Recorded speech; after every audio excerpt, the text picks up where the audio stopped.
All right, we're live. Mr. Yosco, good to see you, man. We haven't done one of these in a very long time. And I No, said, like hey, you moved before halfway around the world, man. I haven't seen you in a while. I know, I'm like 9,000 miles away from you or something crazy like that. But yeah, we haven't caught up in a while. So before we kick off, just on a personal note, how's everything going with you guys? It's going good, man. Honestly, besides business, like life is just good. Family's all healthy, happy, and everything like that. Um, it's all just good stuff. I've launched the cleaning business. We got that rolling. We got everything kind of going. So I'm still kind of obviously always growing and trying to do more stuff than I should. Yeah. But it's been good. I mean, land has been such a great support system for everything else. Still thinking about moving to Italy? Is that still on the potential agenda? Yeah, so we have our we're still waiting to get our citizenship. Italy just changed a few things. Um, and we're actually a little nervous because they might not allow us to get citizenship.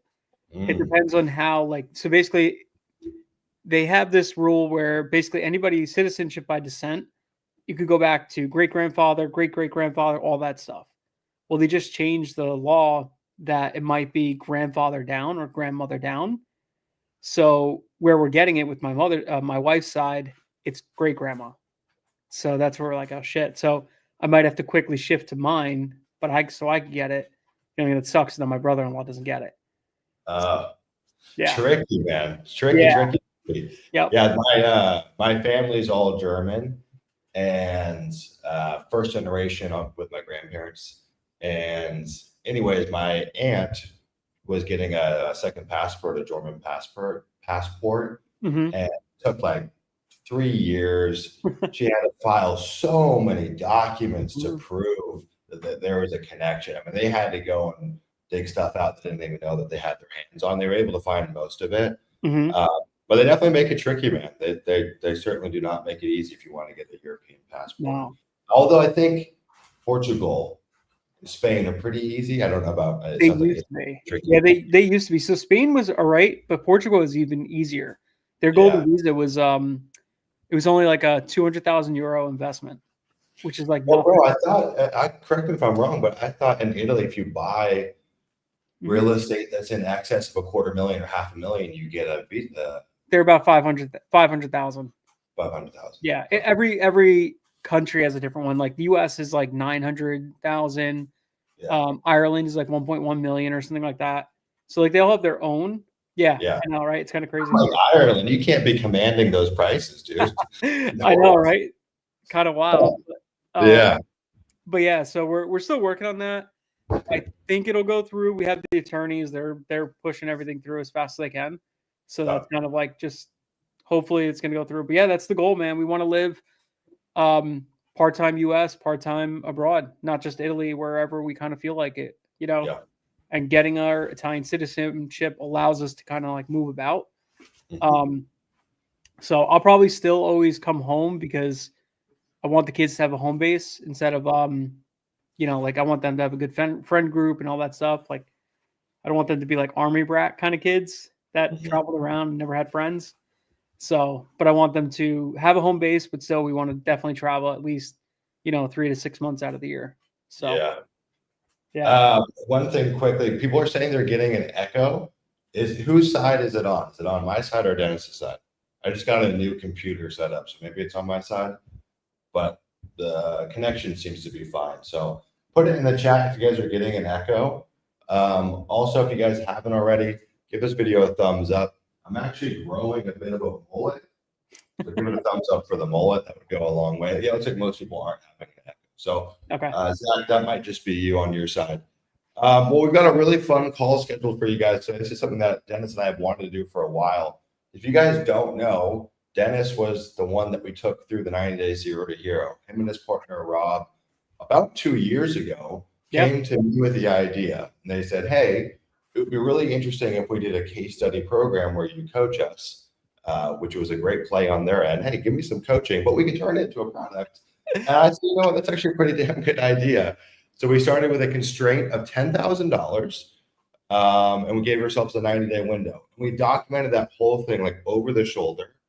not only did you guys run it up to 270 grand in that period, you guys have gone on to build a really successful business, right? Mhm. So we're going to talk about KPIs, numbers, what's working for you guys, what you're doing now, the ins and outs, how you're running it essentially part-time. And if you guys watching this haven't gone through the 9 days zero to hero, by no means is it like the kill shot to all of your problems, right? Because Dennis is in LIA as well. He also coaches inside of LIA. So I find that the zero to hero is a great way to go get your first deal or two, or to learn the basics, but you're not going to build a business through really any course. I think courses kind of leave you high and dry, but especially something like this that's just so focused on going and getting a few deals. But if you guys want to get access to it, the link is down below. Put it in the chat. 75% off. It's a steal of a program. There's really no program that I've seen out there that actually documents the results in real time. Like, hey, we're coaching and we're doing, and you get to see it work. And one thing I'll say before we get started, I just filmed a very uncomfortable video that I'm going to be releasing hopefully next week on the channel, which is going through Q1 KPIs for my land business. I break down how much we made, how many deals we did, all the acquisition KPIs, disposition KPIs, how many hours I put into the business for Q1. And the reason that I'm doing that is because, dude, look at any of the people in the land business that I'm aware of. Ain't no one sharing their numbers because it's fucking uncomfortable, to be honest. And it's become, I started that way, but I drifted away from it because my friends and family watch this YouTube video, this YouTube channel. It's like, it does become a little uncomfortable to talk about money, but I'm doing it. And so Q1 video is broken down. Anyways, I think it's just cool to actually see this stuff work. And that's what the 9 days zero to hero is. Dennis, before we kick off, man, can you tell people or tell me what's up with the jars in the background? I know there's a story. Those are my spices, I correct. No, these are actually, I'll show you. These are all jars of dirt. So every time we do a deal, we grab a sample of dirt, and then I have the APN, the date we did it, how much profit we made, everything in there. So that's just some. I have a whole box right here. You have the realtors send that to you? Yeah, so usually my drone guys do it. So whoever goes out there and takes my drone pictures, part of their thing is they got to send me a sample of dirt. So I mean, I got each one of these, and then they're all different. It's crazy because you start seeing all the different dirt around the world, around the country, how it looks different. And yeah, so I have a bunch of jars. I still have bags over here that I haven't put up yet. I got to add more shelving. So cool, man. That's a great idea. I think that's a great idea. And it makes for a great background. Speaking of backgrounds, let's touch on your background, dude. And I want to give people a little bit of context of how our paths even crossed. And I'm probably going to miss some things so you can fill in the gap. I think Dennis has probably been doing real estate deals since I was wearing diapers. So the guy's been in real estate for quite some time. Yeah. I think 3 years ago, maybe a little over 3 years ago, you sent me a DM on Instagram. You were a sales coach in sub 2. You were doing creative finance, wholesale. You ran a big wholesale operation. You kind of dipped your toe into every real estate niche. And I remember you coming to me, and I'm going to get the abridged version. Did we lose it? There we go. I'll give the abridged version, but it was something like, yo, I'm really interested in land. I've got a ton of real estate experience. I'm going to kind of dive in, and I think this is going to be really easy. Again, I'm synthesizing. You started in LIA. You weren't really getting the traction that you thought you would, because you've had a ton of real estate skills, but land is such a weird beast of its own. It is so different. Acquisitions, kind of the same thing. Some of the back office ops, same thing. Everything else radically different. And then we created 90 Days Zero to Hero together, and then you went parabolic. So talk to me about what's the background? How did you get into land? And what was the disconnect? Because it wasn't all roses and sunshine when you first got started. No. So it started. So I've been in real estate for a while. I'm in construction. I've been union electrician. I still actually have my union job that I go back to anytime, which is great. But that wasn't whatever. That's just that. I just have it. But I started doing that my first year as an apprentice. I met this guy, and he's like, "Hey, dude," he's like, "You want to do some side work?" I'm like, "Yeah, sure, let's go." Start doing some side work. We ended up getting into it, and he's like, "Dude, you work hard." He's like, "You want to flip houses with me?" I'm like, "Sure, let's go." So we started flipping houses, and we started doing really well. His brother was a mortgage broker. the 2008, 2010 whole economic crash happened. And he was one of the only guys that was still buying houses like crazy. So we'd go in there with him and we were flipping houses. And I'm like, cool. So my friends started giving me properties to do as the electrician. I'd bring a team together. We'd go, I'd make 10 grand. I'm like, this is great. Cool. I'm making 10 grand a house. Come to find out he's making 100. I'm like, okay, I need to know what that guy's doing. You know, we were going down there flipping, like we'd go down the shore when Sandy hit. He'd buy an entire block of all the houses. We'd jack them all up. We'd do all the electric. I'd go down there with like 15, 20 guys and just blow out all these houses every weekend. And I just did that for weekend after weekend after weekend. We were making good money. But then I started realizing, I'm like, man, I can make more by flipping. So that's when I started getting into actually flipping the houses and flipping them myself and everything like that. And I started realizing, I'm like, okay, this is cool. It's got my construction background, all that stuff. I know what I'm doing here. I like it, make pretty good money. But then I started tracking how much time I'm spending on every single house. And I started realizing from acquisition to disposition, I'm spending about 300 hours per house, right? Not physically working, but like physically managing, making sure products are ordered, making sure, you know, everything's going well. We bought the right house, where acquisitions are good, everything, right? Soup to nuts, about 300 hours a house. And I was making about 60 grand per house, right? So I'm like, okay, my dollar per hour was pretty low. If you start thinking about that, I'm like, you know, we're doing multiple at a time, but like they take like 6 to 9 months, the horizon, then you look at all this stuff, whatever. So I was like, my dollar per hour is pretty low. So I started thinking, I'm like, all right, I know what I'm doing. I want to go up market a little bit. So I thought, what's next up market, right? Multifamily, things like that. I could start getting into maybe multifamily development or just buying multifamily or whatever. I ended up landing on hotels for some reason. So got into hotels. We started looking at them. And I saw the money that was in them. I'm like, man, I can make a ton of money. And I liked it because it really piqued my interest because it's not just real estate, it's a business and real estate. So I get to combine the two. I'm like, this is awesome. So in 2 months, I got 4 hotels under contract, almost $12 million. Almost $20 million worth of assets under contract. One of them being a $10 million property in St. Lucia. A 120 unit hotel in Sevierville, Tennessee. We all know that. And then 2 in Branson, Missouri, right? So I start flying around the country and I'm looking at all these hotels and everything like that. And I go out to this one in Tennessee. And I'm talking to this guy and he's an old real estate head. He's been in there since he's like 72 years old. So talking to this guy and he's selling me the hotel and I was asking him about it. He's telling me how to operate it, what to do, blah, blah, blah. I'm like, interesting. I said, why don't you buy this thing? And he's like, I don't really mess around with that stuff. I do land. I'm like, land? That's boring. Why would you do land?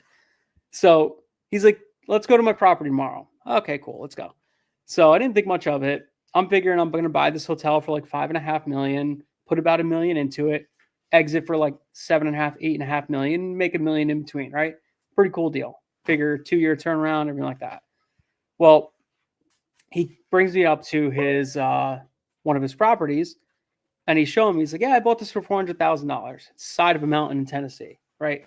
He ended up chopping it all up, did the whole HOA, built his own HOA, did all the things, got the water on all the roads, everything like that, and then he basically brought in builders and they would come in and build the house for people. So you just sell the land. You wouldn't do any of the building. He just facilitated everything.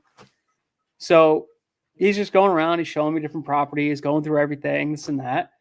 And he goes, he's like, yeah, it's not bad. He's like, this one, it's been about, 3 years and I made about $12 million. I was like, I said, wait a minute. You made like 12 million on just one property? He's like, yeah, this is just one of my subdivisions. I have a couple. I was like freaking blown away. I'm like, so I was like, just the land. He's like, yeah, just the land. I was like, wow. No shit. Wow. I said, I got to learn more about this.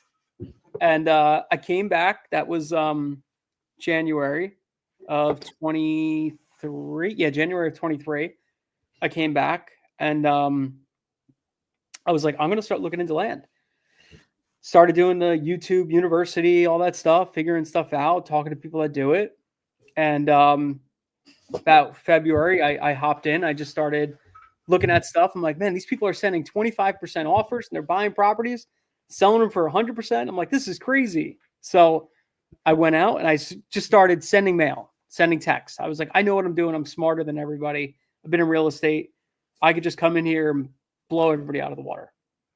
So I started sending texts. I'm like sending 20,000 texts a month, 30,000 texts a month. And I know it's going to work. And I'm like, I'm going to crush this. I'm going to crush this. I'm making like 25% offers, all this shit.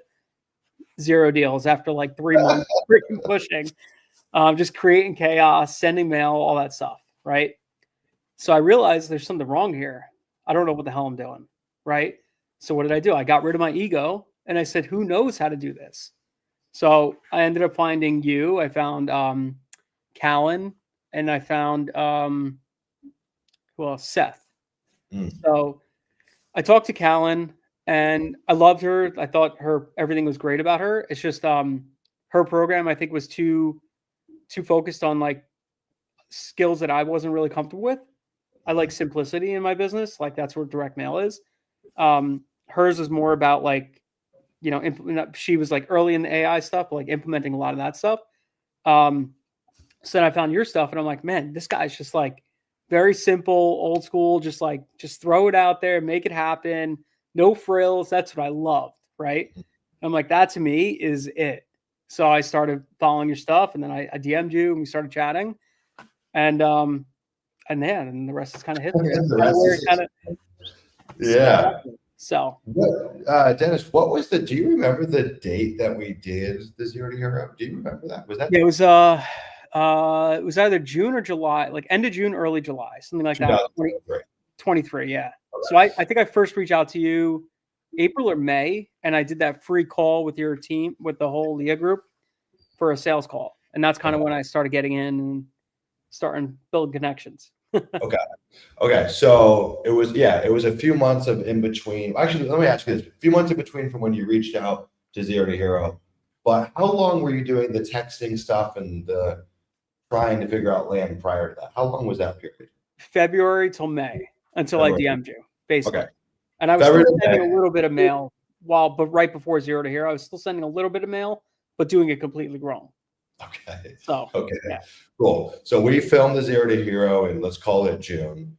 Walk me through what happened. Give me the play-by-plays. There's probably half the people on here that haven't been through it, don't know any of the context around it. And then we're going to get to where you are today. And we're going to talk about what's working, what's not working, stuff like that. Yeah. So basically I brought an idea to you. I said, hey, look, we should do a Zero to Hero. Basically like take a 90-day program, 90 days and start with a specific budget, like an entry-level budget, and build a whole thing that's basically everything you need to do to get started. Every dime is allocated towards this business and that's it. Right.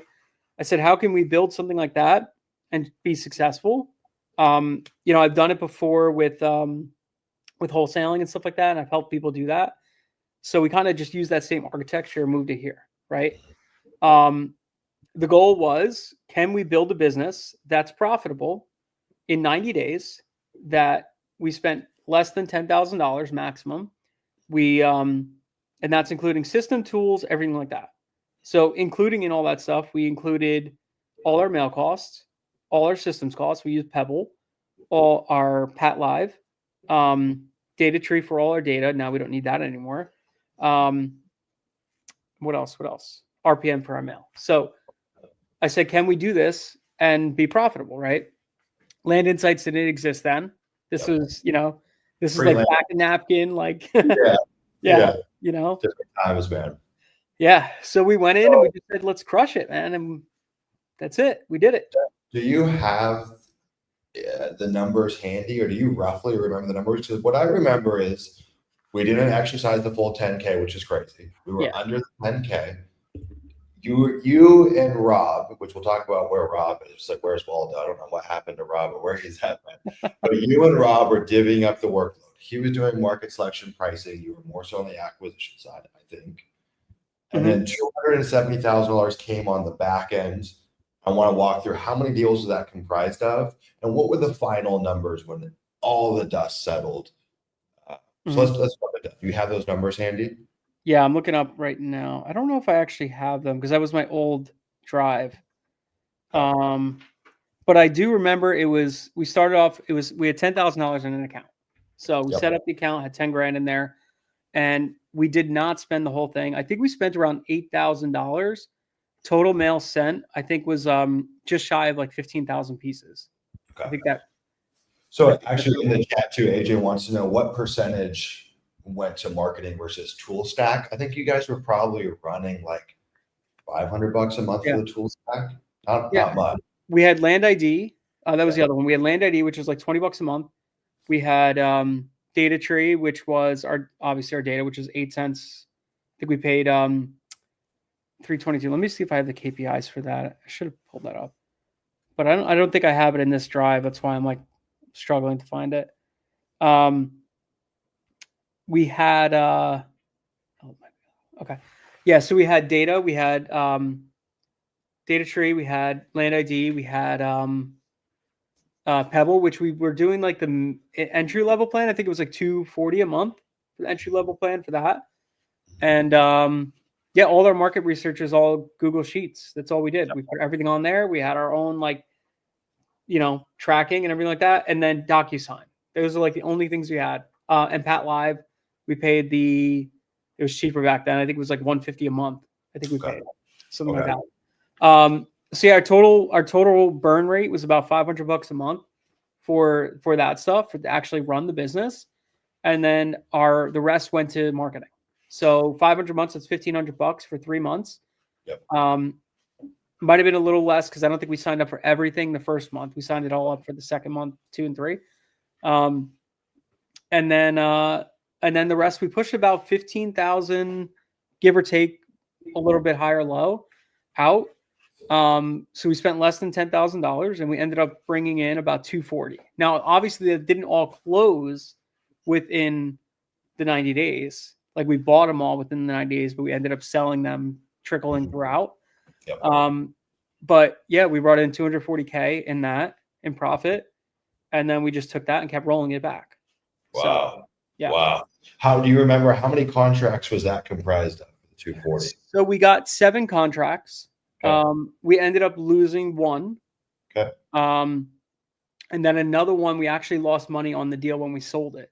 I ended up coming out of pocket. Oh, no way. Yeah, I ended up coming out of pocket. But you know what I did? So this is my fault. Like I said, I thought I knew better. I improved the property and I should not have. Yep. So I went and I said, I could get the higher dollar if I improve this property, make it better. Yep. I should have just went, negotiated a better price, yep, and then sold it just for a profit. But instead, I spent $8,000 to improve it. Yeah. And then I ended up selling a property coming out of pocket $7,000. Bro, you know what's so funny? Honestly, it's kind of people within your cohort that have real estate experience that are the hardest to coach, because it's like, I know better. You know what I mean? Or they take gambles sometimes. And that's a great example. You know, like, man, there is it's a very low percentage of properties that deserve getting improved on. It's very, very, very, very low. How much did you guys lose in that deal? Was it significant? It was about $7,000. So $7,000. Yeah, it was. You know what hurt me the most? That was the first time I ever lost money on any real estate deal ever. Yeah. And I was like, I've taken that to heart, and it actually screwed me up for a little bit. It put me in a big slump.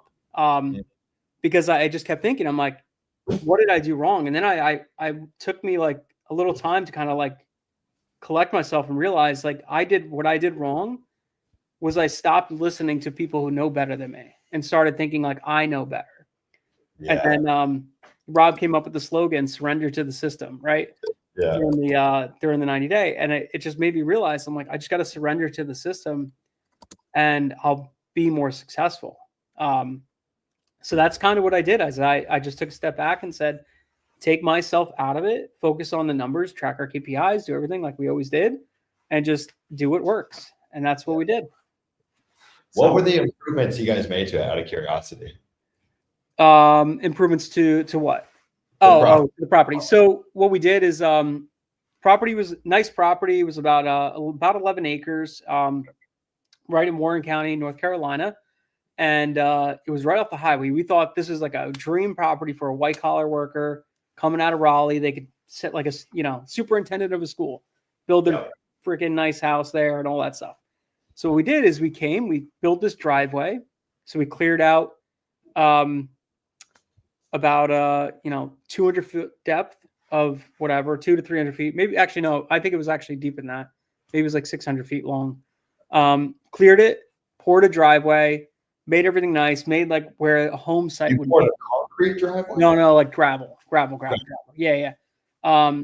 Set it all up, and we thought this is going to be a home run. It's going to sell in days because we did this. But the problem was we listened to a realtor that told us that if we do this, we'll drive the comps. Instead of us just saying, how can we move this thing really quick? Where do we need to be at? Yeah. Price is almost always the best lever. A lot of people are like, well, I can make more money or I'll sell it faster if I do A, B, and C. I'm like, either I'm going to take less margin on the deal and flip it quickly. Maybe I'll double close it so I can mitigate some risk, or I'm just going to get a better price from the seller. That's almost always a better avenue. Really, my interest for improvements only get peaked in improvements in quotes.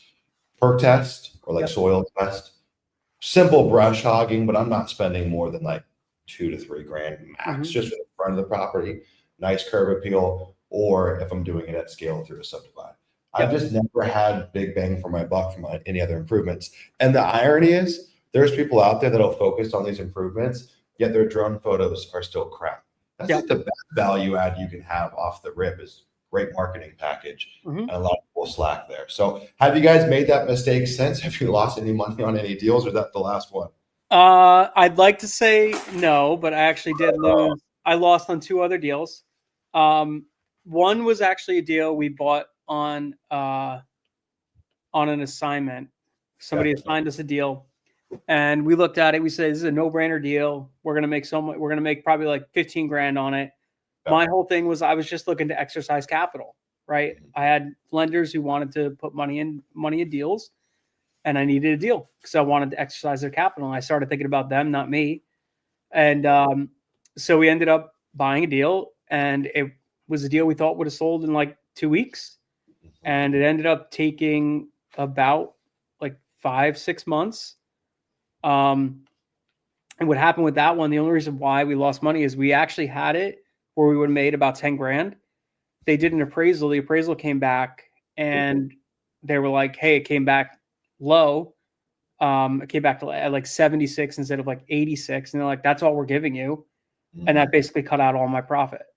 So after closing and paying my lender and everything like that, we ended up walking our way. I spent like $1,000 at closing at the wire. So that one is another one where I'm like, okay, assignments, just because it looks like it's going to be a quick deal does not mean anything. Like that could all go friggin' sideways really fast. My only positive out of both deals, right, is the lenders that I put in them made money. So I paid them, they got paid, they were very happy. And guess what? Now they're like, hey, dude, I'll lend on any deal you have because I trust you. You know what I mean? They're like, you pay your bill, even if you have to come out of pocket. And that to me is more important than losing any money. Like, because that's basically like, I can't get that back. Like I can't get that, like credibility or social proof, whatever back. Right. So I think that's perfectly fine. And actually, because I lost money on those 2 deals, like I've ended up getting more lenders coming to me because they're like, you operate the right way. That's how you should operate. So that door that opened up access to a couple $1 million, so it's totally worth lose 1,000, couple million in funding. Not a bad trade-off. No, not at all. So I think that a couple things. One, I've found that when you're dealing with I guess any people, but people mainly in the context of business, going through a hardship with someone, whether it's a customer, a lender, or whatever, and playing it well is how you build a true believer for life. Like I actually kind of look forward to when a customer's mad and we rectify, and then it's like, we're connected to the hip. The other thing, which I think you and I both suffer from, it's a blessing and a curse, is that we're willing to take a lot of shots on goal. think I've only lost money on one deal, and it was a measly sum. I've had a couple of deals where I made no money, same situation. I had lenders, I cashed them out, I ended up making nothing, right? But I've had a lot of deals, more than I'd like to admit, probably about a dozen deals that I lost in terms of just the time. Yeah. Things that were just a gamble where it's like, okay, we made $15,000 on a $300,000 property, but it took me 8 months and a lot of brain space. Yep. And I've learned to be not pessimistic, but like conservative, a lot more conservative. And I've had to find other creative outlets for myself to express the need to want to take a lot of shots and not do it in the land business. Yeah. Because I've noticed there is a freaking set course, there's a set path. And as you start deviating from it, you kind of get smacked. It's like, just stay on the path. I know the deals that make us the most money. I know the states that work, the counties that work, and I just do the same thing. Yep. And honestly, this is one of those businesses where you want it to be mechanical, boring. It's just inputs, then you get the output that you want. Yep. We got a couple of good questions in the chat. Pretty cool, man. John Sizemore says, very close to the end of the 90 days here to hero, getting about 2 leads a day. Only sent about 1,700 letters. This works just like Kay says, being a sniper. That's awesome. John Sizemore also says data tree sucks. I agree. Nowadays with Land Insights, you could roll up all the things that Dennis had with different tools into one tool, and you'd be at 5 cents per record, which is pretty sweet. And you could comp your deals and do all that jazz. We'll talk about how you guys are using it today. Here's a good question. Michael says, how has the market changed since that challenge? I'll let you answer, then I'll give my input. Also, since it's Friday, I'm going to light up a little cigar here. So don't mind me. The beautiful thing about owning your home is I can smoke in my office if I want to, although it still feels very, I feel like I'm doing something wrong. I'm always like, I shouldn't be doing this. You got to tell me. I haven't caught up with you at all. So what's going on? You bought a house in Bali now? Bought a house in Bali. Yeah, nice. We bought this probably about 6 months ago. We've been renovating it, doing all sorts of like remodeling. We've also had a lot of problems. So like roof broke, had to put in a new roof. There's been all sorts of things, but now we're getting to the fun stuff, doing new tiling, and I've been doing a lot of landscaping, and it's been fun, man. It's been a fun project. It's cool because there's so many artisans here for everything. Like this is one of those economies where I don't know how well it works, but they can support the most niche business. It's like one guy's business that just focuses on like, creating etched front doors that are like beautiful woodwork front doors. That's all they do. There's a lot of that. So you get to work with artisans, which is cool. So this is more of like, I think, going to be like not a live and flip, but like a bird almost for Bali. There's no financing here. So like you just have to pay it upfront cash. Okay. But we'll probably live here for a year or so and then Airbnb it. Yeah. It's in a really prime Airbnb location. Prime location. Like you couldn't, it's perfect. The location's so money. We're definitely going to do very well on the deal.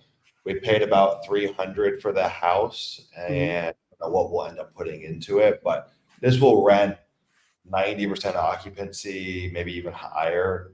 $150 a night low season, $250, $200 high season. So we'll do pretty well on it, and that doesn't factor in any appreciation. Like the market's booming here, but I'm actually in the process of buying some land right now. There's 2 deals that I'm in negotiation with in the north side of the island, and I'm actually looking to get my feet wet and build my first house. And if I can do that successfully, I would like to, I don't want to be a developer, but I would like to build my own inventory, maybe 5-6 houses a year and then Airbnb them out. Nice. And what's beautiful is Uncle Sam don't touch that. So that's no Uncle Sam money. That's beautiful. So like you don't get the depreciation, but they don't stick their hands into your money. How does it work so if there's no financing or anything like that, the average Joe, they can't buy anything out there, right? Cash, baby. Yeah, no, it takes cash for sure. Some smart developers offer owner financing. Yeah, I was going to ask you about that. That's such like, dude, you could totally crush the market like that. Yeah, bro, it's so funny. I don't want to get too off the rails, but it's so unsophisticated, bro. Oh my God. Like I don't need another business. I do not need to get my hands involved in anything else. but I'm not kidding. I think I could make $10 million a year profit with my eyes closed here. Like, I mean, I need to assemble a big team, but Yeah. it's so easy, dude. Oh my God, so easy. I mean, you're building a house here from all that I've seen for a house and land. You should be in for a third of what you're going to sell it for, maybe 40%. The problem is there's a disposition problem here. It's like selling Costilla land. You know what I mean? Where the value's almost created in disposition. Like you need big exposure and shoving it down people's throat because there's a lot of inventory here. But these people fucking suck at selling houses, dude. It's so sophisticated. Like they're doing nothing to sell them. I'm like, take what you know in land. You could crush here. Crush. How does it work for like for you? Like, do you have your citizenship there now? No. But you could still buy there. That's I can still buy there. I have what's called an investor's visa. So the house that I bought here is on a leasehold. That's how most expats have to buy is on a leasehold, which is you're essentially leasing. You own the house, but you lease the land in typically 30-year increments, and then you have the option to renew as much as you want. So when I renew the lease on this land, it's based off what the current market value is for the land. So if I wanted to renew my lease for another 15 years, I've got about 29 years left in the lease for this land. If I wanted to renew it for another 15 years, probably cost me 30 grand right now for another 15 years. Who knows what that's going to cost 20 years from now? So you obviously want to renew it sooner rather than later. But the land that I'm looking at buying would be what's called a freehold. So for a freehold, this is how you own it forever, no leases. You definitely have to jump through a lot of hoops. There's a lot of documents and legal mumbo jumbo, and essentially their version of an LLC, which is called a PT. And then you have to have $60,000 at all times liquid in an Indonesian bank account. And that's so it definitely is some hoops you got to jump through, but it's pretty straightforward. Yeah, nice. That's pretty interesting because I was always curious about that, like buying in other countries and stuff like that. I had an opportunity to buy like I think it was like 100 and something acres in Costa Rica, and I'm considering it. And then because a friend of mine owns, he owns an electrical company in New Jersey, and he's a huge electrical company, and he owns a lot of houses and land in Costa Rica, and he loves it. So I was considering buying out there, but I just never looked into it further because, like you said, like I don't need another job, I don't need another business, even though I constantly have to start one. From afar is crazy, and that's the thing. There's a lot of folks that are developing here that live in Dubai or London or whatever. So there's a lot of really shoddy work being done. Bad work. So there's a huge opportunity to bring a quality product to market. You know what I mean? And the same thing for the Airbnbs, bro. There's so much low-hanging fruit to be innovated with Airbnbs because these investors are in Dubai or wherever. They call up a development company here, which charges them $600 per square meter. So they're way overcharging for the build. You could probably do it for $200 per square meter if you sourced your own development team. So they're getting fucked on the price. And the developers say, hey, here's your 3 options or 4 options, cookie cutter, like a tract home, but Bali version. So if you go on, like anyone here, go to Canggu, Canggu on Airbnb, look up the houses here.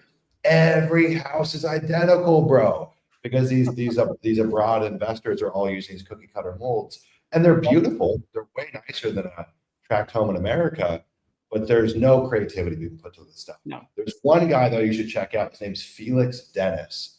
Pretty badass dude who's printing with Airbnbs here. Felix with an F. He's a Russian guy, super interesting entrepreneur. Older dude, right? No, I know who you're talking about. You're thinking that guy's dead. The guy that I was gonna say he died in 2014. That's a great book, by the way. What's the name of that book again? How to Get Rich. Yeah, How to Make Money. One of the best business books. I actually love that book. But so this guy, he's just built a lot of interesting alternative Airbnbs here. He also has a development company, but one of the ones that he did, which is really a all-star, like this is probably one of the best Airbnbs in the world in terms of just the PR it's gotten and whatnot. Look up anyone here, you guys can look it up. Look up airplane Airbnb Bali. And so this guy got an old Boeing like 737 from Boeing and turned it into an Oh, wow. Airbnb That's and awesome. built it on a cliff in Uluwatu. So I actually just went paragliding over that house a couple weeks ago. And I was like, dude, that's fucking crazy. And then I see this guy on Instagram. I'm like, wait, this is the guy that built it. And so he's building some really interesting stuff here in Bali, but most Yeah. people aren't. See, that's the thing about Airbnb is everybody thought they could buy the average Joe house and then throw it on Airbnb and they make $250 a night. But Airbnb started where it was unique stays. Now that it's gone so far off the deep end where it's just whatever. But like if you want to be successful in Airbnb, that's what you build. Yeah. You build very unique stuff. Experience, people want an experience. Yeah. And this is definitely that. Yeah. And like, dude, subtle stuff, right? Like there's like people, I don't know why these developers aren't thinking. Like, for example, a lot of these Airbnb listings, you can rent a scooter through them. And usually they don't own the scooter, but they contact a company that delivers the scooter or whatever. And it's like $6 to $9 a day. We're just buying a scooter. We'll have it here at the Airbnb. You can use it for free. I don't need to make the $9 a day. And that's a huge selling point to say, when you arrive, scooter and helmets are already there. Because you get off the plane and then you're like, fuck, who do I call? Or where do I find it? It takes a day to get here. Just simple things like that. It's like people don't think. Or, for example, all of them will include massage services. They don't include them, but like they have like a massage therapist on staff. A massage here, about $12. We'll just say, hey, your stay includes one free couples massage. $24, $24. Like it's just so simple. Yeah, you might lose a little bit like compared to what they're making, but you're making more in the volume you're doing. 100%. It's like a volume. And it's 5 stars all day. Yes. The thing is, dude, when I've explored Airbnb, you've probably seen this. It's a winners take all game. If you're the first listing, you're getting like 80% of the bookings, and then everyone else is sharing the remaining 20. So you've got to get to the top of the list. And that's, I think, mainly reviews. Yeah. There's a lot of opportunity here. Yeah. That's pretty cool. I mean, I love that you're, land can take you so many places. That's the best part about this business is everybody thinks it's the end all be all. Like this is the only business you're going to be in forever. No, land is a vehicle and you have to treat it like a vehicle. Like we were talking about the risky stuff and the way you kind of have to take the risk out of land and just focus on the easy stuff. And that's what I've been trying to focus on. Like, how can I simplify my land business that makes money, repeatable money every single month, focus on the fun stuff somewhere else. So there's other things I do like for that because I have a need, like I need to like take risks. I do a lot of options trading where I'll do some like risky trades and stuff like that, but I can make like 3,000% in a day. So I do them, right? That's where I get my like risk. I'm like, I get to have some fun here. Right. Which is awesome. Like the other day I made like 15 grand in the market in like 8 minutes. And then I just exited, just closed it, done for the day. I'm like, this is awesome. And that to me is like, okay, I'll take risks on that, but not on the other stuff. Right. Yeah. So now I had to kind of like retrain my brain in a way with land and like, okay, how can I take risk out, buy the sure bet and just focus on that? Somebody asked before we kind of sidetracked, we were talking about like, what's changed in the market? What's changed in the land business and everything like that? One thing I've noticed is 2 years ago, you could list a property no matter where you were in the country. And even before that, and it would sell, right? Now you got to be really, it's price. It's also market selection is huge. If you're not really strict on your market selection and picking the right markets where deals are moving or there's action or, things that there's demand, right? You're not going to find success, right? So I've kind of changed my market selection in a way where instead of going for, I would kind of look for like markets that nobody else is touching or whatever. And I'm like, oh, this is a good deal because there's money to be made here, but there was no action. There was no demand. Like I was going for it because there was money to be made on the spreads at buy low, sell high. But like, if there's no buyers, then there's no sale. Right.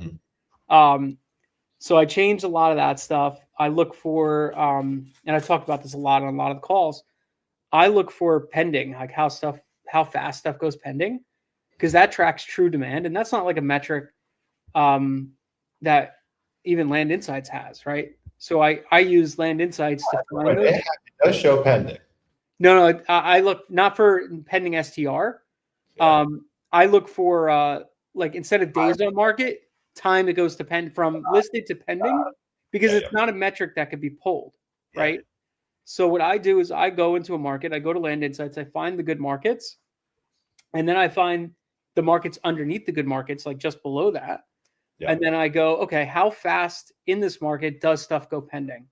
You know, and I'm looking, and if I say the average properties in X, Y, and Z market goes pending in less than 30 days, right? Then I want that market, even if there's like very limited properties for sale, right? And the reason why I do that is that tells me there's demand, there's just no supply, right? It's like when you go to a grocery store and there's a hurricane coming. There's no bread and eggs for some reason. I don't know why. There's no bread and eggs because there's demand for that stuff right now. So people start selling it for more, and they start selling it for more and more, right? It's kind of the same thing that I'm thinking with land. I'm like, okay, this, I could look at this and I could say, how can I get into markets that there's no supply, right? So I start looking at those, and that's kind of how I find my markets. And it's been working well. We had a bunch of hiccups throughout like the election cycle where we were concerned with what was happening and stuff like that. And then all of a sudden, like the floodgates kind of like changed and opened, and like people started calling out of nowhere. And I was like, damn. So all the marketing we had sent out prior, it just started, people started hitting that. So it's been pretty cool. And then, so that's just the regular, land flip model that we've been doing. So yeah. Yeah, I'll share some thoughts on that. I agree. I think that the biggest thing that I've seen change, and this really changed even before we did the 90 days zero to hero. This really started to change Q3 of 2022 when interest rates spiked. A lot of that disposition demand seemed to just get like sucked out with a vacuum. And that's actually really when we cemented our market selection process. And so what I've seen is, look, we still make mistakes on market selection, right? I've got a team that pulls the markets through Land Insights, and we still do make mistakes there. It's not like it's a surefire, every market's going to work. And pretty much all of our struggles in the last year came from two places only. One, bad market. Two, bad realtor. And so I think that what's changed is the disposition process. Honestly, acquisitions feels easy, maybe a little bit easier from my perspective. I think so. I think it's really easy right now. It feels really easy to acquire land right now. Like our numbers are, it's not like they're like night and day difference from where they were a couple of years ago, but like I would say that maybe they're just slightly easier. Like maybe like a 5 to 10% difference in terms of the ease of acquisitions, or maybe we've just gotten better. I don't know. But one thing that I've talked about this before, I don't get anyone really hitting me up to buy my properties anymore. There's a point where I was getting 2 to 4 texts a day. I get 2 to 4 texts a month, maybe. And some months I get nothing. I was getting a couple cold calls a week. I'm getting no cold calls. I mean, maybe one that I miss a month. I don't know, but I haven't gotten a cold call in a very, very long time. And then I still do get some letters going to old addresses. So I don't know exactly the number there, but it's not huge. And what's interesting is that most people are offering on like, so we've got an owner finance portfolio. A lot of people are just offering on like the obvious stuff. Like, yeah, we still get offers in our Costilla properties or our Apache County properties, but that's pretty much it. You know what I mean? There's actually one property that we own in Texas. Every single text I get and all the cold calls I get is for one property in Texas. I don't know why this property is so popular. It's like a really crappy property too. But what we changed, so just for clarification, and I'm going to reveal this in the numbers that I go through for the Q1 video, which should be released next week, going through all of our numbers. And one thing just to piggyback on what Dennis was saying, first off, what I'm doing here in Bali, this is not a business. To me, it's a passion project. I'm just looking at it in terms of that, you know what I mean? But it would only be possible to play around and do fun things like this if I built my business correctly. So Dennis, I'm gonna ask you a question. How much time, and I don't have it down to the exact minute, but it's pretty cleanly quantified. How much time do you think I put into the land business, myself personally, for Q1 of 2020? The whole quarter? I'd say you're probably about 400 hours Oh, for the damn, son. whole quarter. Whole quarter. Yeah, 72 hours. there you go. For 6 a hours whole quarter. for the whole quarter. 72 hours for the quarter.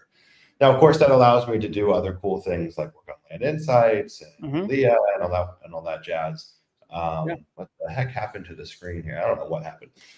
So, yeah, only because I built this thing correctly has it allowed me to have some breathing room to take on new Yep. projects. Anyways, we had a really crappy January on the disposition side. And so we like really started overhauling what's going on here. And I've delegated like everything in the land business. And what comes with that is that we make mistakes more often Yep. because I don't always have my finger on the pulse. I of could everything. talk on that exact same point. That next. Yeah. Yep. And it's a trade I'm willing to make every day of the week. You know what I mean? Like Mhm. that's just a byproduct of growth. But two things that were going on.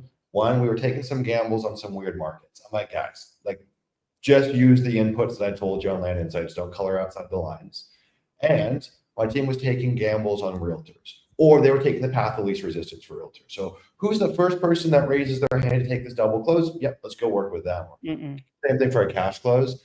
And then our realtor management wasn't great.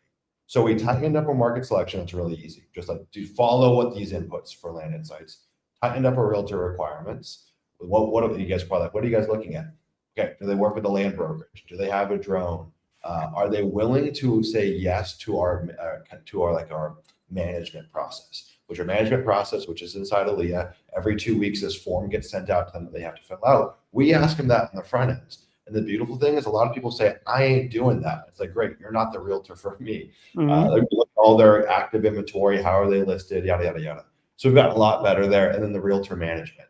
Dude, our dispos skyrocketed overnight through this because we were shining a light on everything. They couldn't hide anymore. And then we could also give them feedback on their KPIs. You had 5 showings last week. You haven't followed up with them. What's going on? I want you to call all those people and get the ball rolling, or they haven't submitted an offer, but they said they were going to. And since we've corrected that, we've been on fire, man. So I don't know. Can you speak to that?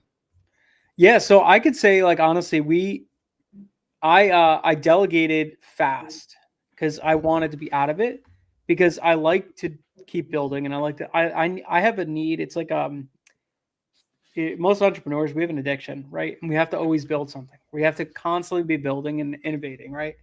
And it's actually gross because I can't help myself but constantly try to grow and build something else. So Yeah, I think you have it worse than I do. I Yeah. have it to an extreme degree, but you might even be a tick above.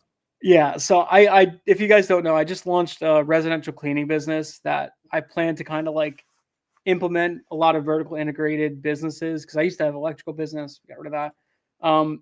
So I built this cleaning business now, and I'm working with a partner. And what we're basically building is a business that we could add in like other things like laundry service, this, that, all this other stuff, up to painting, electrical, plumbing, basically your one-stop shop for anything home service, right? That's the goal, end goal. And I started this business, and it's getting started. We're still getting everything going. We're hiring our operator, all this stuff. But from day one, I'm like, I know I'm going to hire my operator and do all this stuff, right? So that's what I've been doing. So what I did is I said I'm going to delegate as much as I can in the land business out, so that I could focus on this now, right? And I also still project manage for my old company, just because it keeps my insurance for my kids and all that stuff. So I have another whole thing, and then I help my wife's business, 2D Cookies, as well. Talk about that too. Yeah. So all that stuff, kind of whatever. So what I started doing, I started delegating, and I started relinquishing the reins too early. And I basically gave my team, I said, hey, you do market selection, you do pricing, you do mailing, you do acquisitions, you do dispositions, you do it all. And what happened is we started noticing trends in my KPIs. They're like starting really going down. I'm like, okay, so my response rate started going down. My contract rate was going down. I was getting for every 10 leads, what would I do? It was we would get, for every lead that came in, Every 10 leads that would come, every 9 leads that came in when I was under acquisitions, it would be a contract. Like I would get a contract on it, right? So it's pretty good. I mean, some of the, I'm talking even like take me off the list leads. So it was pretty good. Clarify, Dennis, was that a contract that was signed or a contract that you'd actually move forward with? We moved forward, closed, and bought it. Wow. 1 out of 9. 1 out of every 9 leads that called in was a contract that we moved forward, bought, right? So that was my KPI. As soon as I gave up the reins, that skyrocketed, right? And I started noticing, I'm like, okay, I expect some, right? But it started really ticking up. And I'm like, okay, maybe it's our market selection. So I started saying, okay, let's tweak our market selection. Let's tweak this, let's tweak that. And I just, instead of taking myself and putting myself back in the business, I kept giving inputs. I'm like, go tweak this, go tweak that, but not coming back in the business and saying, okay, let me just take the reins back and change things. So last year, Q4 last year, I pulled the reins back from everybody and I said, I'm going to change things. So we started changing a lot of things because we noticed our KPIs were ticking down still. We were still making money, but it wasn't good, right? It wasn't where I wanted to be. And I was only working about like 4 hours a week in the business. So now came back in, took the reins, and then this quarter we started seeing an uptick in leads coming in, but now our dispositions were slacking. So I was like, okay, something still is wrong here. So now I just talked to Rob today and I said, all right, I need to hop back in because I'm getting back into everything and I got to redo our market selection. I got to make sure our acquisitions is on key and I got to make sure our dispositions are on key. Right. So now I'm hopping back in, unfortunately, for a little bit of tweaking. But just because I want to be able to go back in one more time and then pull myself away again. Right. And really let back, because now I'll know like this is the right way to do it. No more gambling. Just keep straight. Go this way. So I was probably pretty much where you were, about 4 hours a week that I was working. I'd hop in hour, maybe in the morning, a half hour. That's about it. And everything else, I just walked away. But this year we kind of did a couple more things. We changed some more stuff. Next week, I have to sit down with the team and go over a bunch of things that we're going to change and just stick to it. But we do have a lot of good deals in the pipe. So I'm not worried about anything. We'll talk about those. I do want to talk about those. Yeah. KPIs and whatnot. And I will just say for people that are listening to this, dude, like this stuff takes time to have it. Like, and I think, well, let me back up. I'm definitely not the best land investor. There's people that make way more money than me. Like I'm not the best land investor out there, but I will go out on a limb and say, I think I have the best lifestyle out of any land investor. Yeah. And to me, that's the ultimate flex. Like that's really what I want to optimize for. Of course, I want to continue to grow. I want a profitable land business, but I also want a legit business. And most land investors, I just don't think have a legit business. But here's the kicker.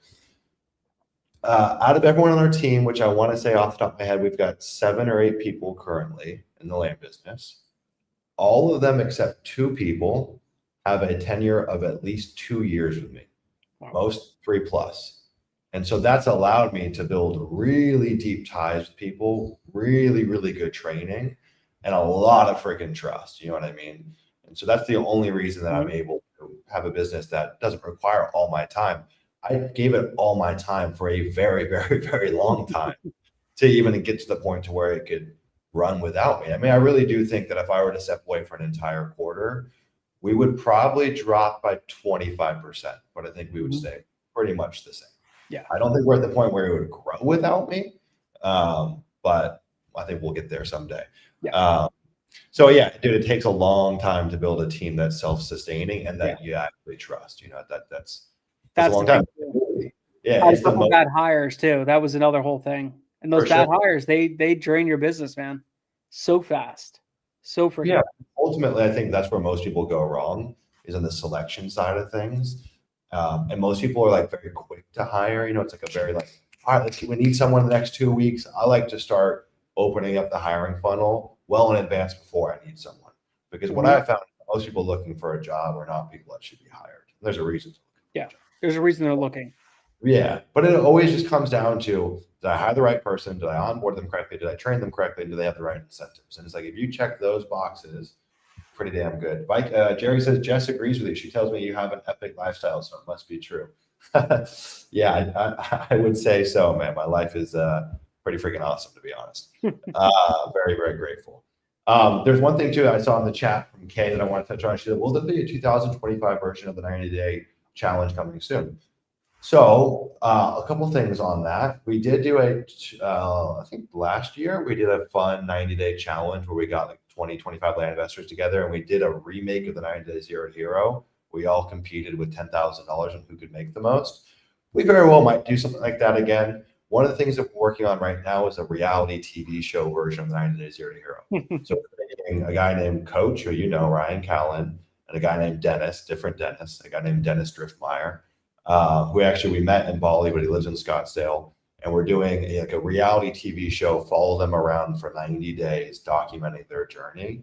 So it'll be what we did with you, but more lifestyle, reality TV style. And we are making some amendments and some changes to the 90 Day Zero to Hero. We're not revising the course curriculum, but we're adding some stuff this year. So yeah, maybe we'll do another open challenge again. We'll see, potentially. Bless you, Dennis. Thank you. But yeah, man, let's talk about what happened after the 90 Day Zero to Hero and where you're at currently. Let's just kind of walk through the hero's journey after the hero course. You know what I mean? What happened next? And while you share that, I got to let my housekeeper. Yeah. Right. Yeah. So basically, we 90-day challenge went well. We took that marketing money and then kept reinvesting it, and we didn't really take much profit from it. Obviously, the deals took a little time to sell, but what we did is we saw that it worked. We saw that the model worked, and we saw that land itself does make money as a straight flip. So we took that, we kept growing. We kept doing our market selection. We added people onto the team. Prior to that, we didn't scrub. So we would just blast out mail, shotgun approach. And we started realizing, we're like, man, something's going on here because we're getting all these crap leads. So that's when we started doing scrubbing. This is before AI scrubbing tools and all this stuff existed. So we manually scrub everything. But then we started not just scrubbing, but categorizing. So I have now, over the past year and a half, pretty much categorized over 500,000 properties on the type of land they are. And, you know, what's a good property, what's a prime property, what's a subdivide potential property, everything. I have about 30 different parameters that every property gets categorized. So every single property that we get, we pull from Land Vision, we categorize it. So we take that and then we say, okay, let's only mail X, Y, and Z property this month. Let's mail this property this month, and just kind of pull from those lists. So we kept going there. We were scaling. We were sending about 10 to 15,000 mailers a month. Blind offers, nothing else. We're not doing texting. I don't want to get into that business. Cold calling, we're not doing either. Just blind offers. Just simple, easy, repeatable business. So that's what we kind of kept going. And it was going good. We had it's going good. We had a couple properties come in that we made. You know, our average deal was about $39,000. A couple outliers where we made, you know, $200,000. Our biggest straight flip property we made what was it, $226,000. I think it was like 226 was our biggest straight flip. Like, we didn't do any improvements, just saw the property, didn't have the easement surveyed, so we surveyed the easement and then flipped it. Bought it for like 145, sold it for 365. Yeah, so 220 straight up. Great property. So yeah, we kept going with that. Had a bunch of properties that we started implementing some double closes. Before that, we were just buying all our deals, but we're like, let's test the market with some double closes. If it's like questionable properties, see if we can still make money. And we had a couple properties that moved in a day on a double close, which is awesome. Made 60 grand on one. I did a case study on it a while ago.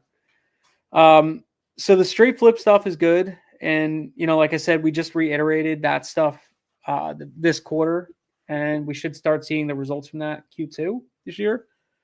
And back in Q3, last year, we started implementing searching for subdivides. And now, currently to this date, we have about, we'll probably, we have 3 properties right now that we're going to do subdivides on. We'll probably exercise about like 4 million in capital for them for purchasing. But I think we'll make on the back end about 4 to 5 million over the next 18 months. Just in 3 subdivides. That's not including the land flip business, any of that stuff. So I've almost kind of like built a parallel separate business in a way, right? Yeah. That's for subdivides. That's a separate entity, it's the same entity, but separate kind of like, it's a different business entirely, right? You know that, right? Doing subdivides is nothing like land flip business. It's totally different.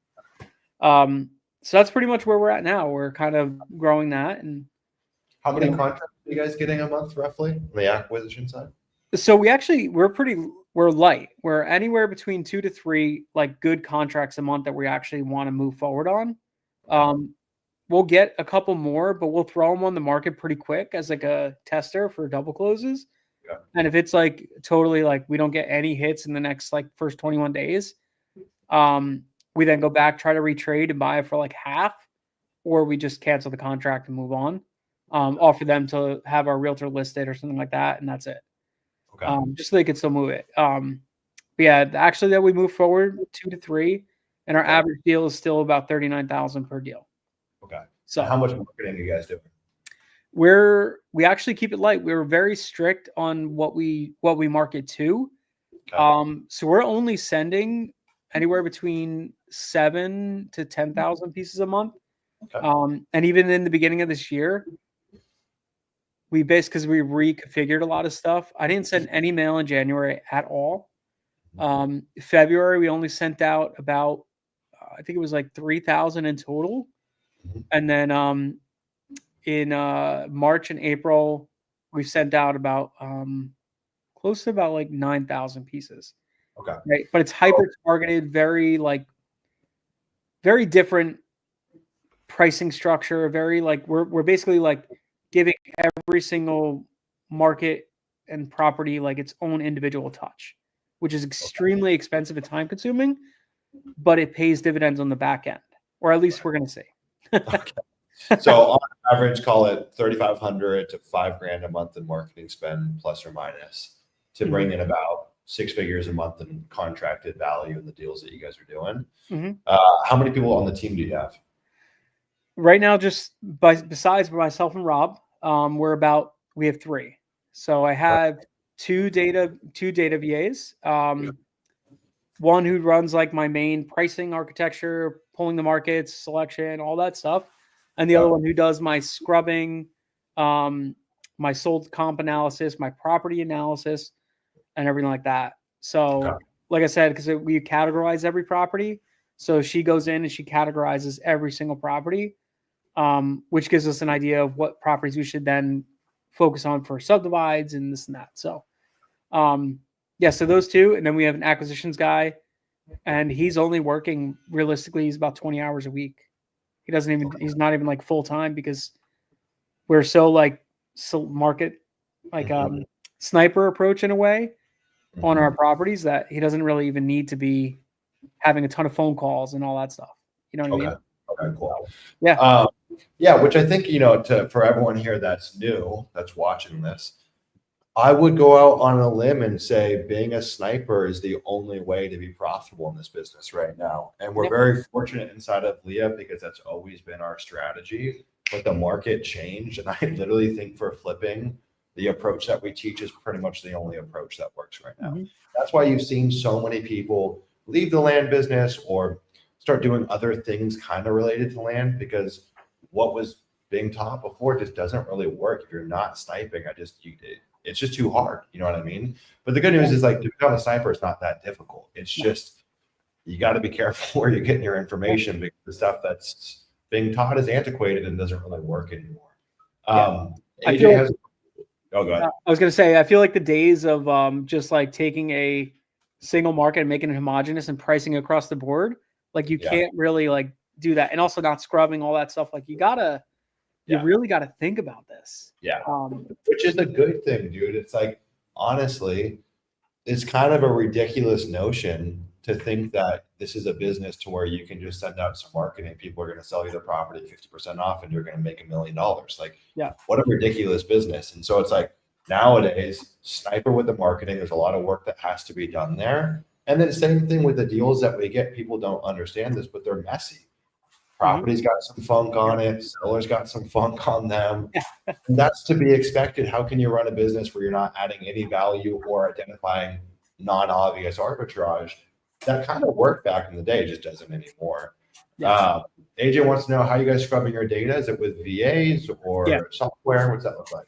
So while we can use software, like Land Insights has awesome like scrubbing features, I'm just like relentless, like because I want to pull all the data and I want to own that data and then I want to categorize it. So I have a person that manually scrubs them single property by single property. Wow. And she does on average, about 1,000 to 1,200 properties a day if she's just scrubbing full time. But now she does multiple roles. So it works. And we had a team we had more scrubbers. Actually, I had my team was bigger. I had 3 full-time scrubbers and then my data and pricing person. So I actually let go of 2 people and now I'm just really focused on just the 2 people and just having them do their thing.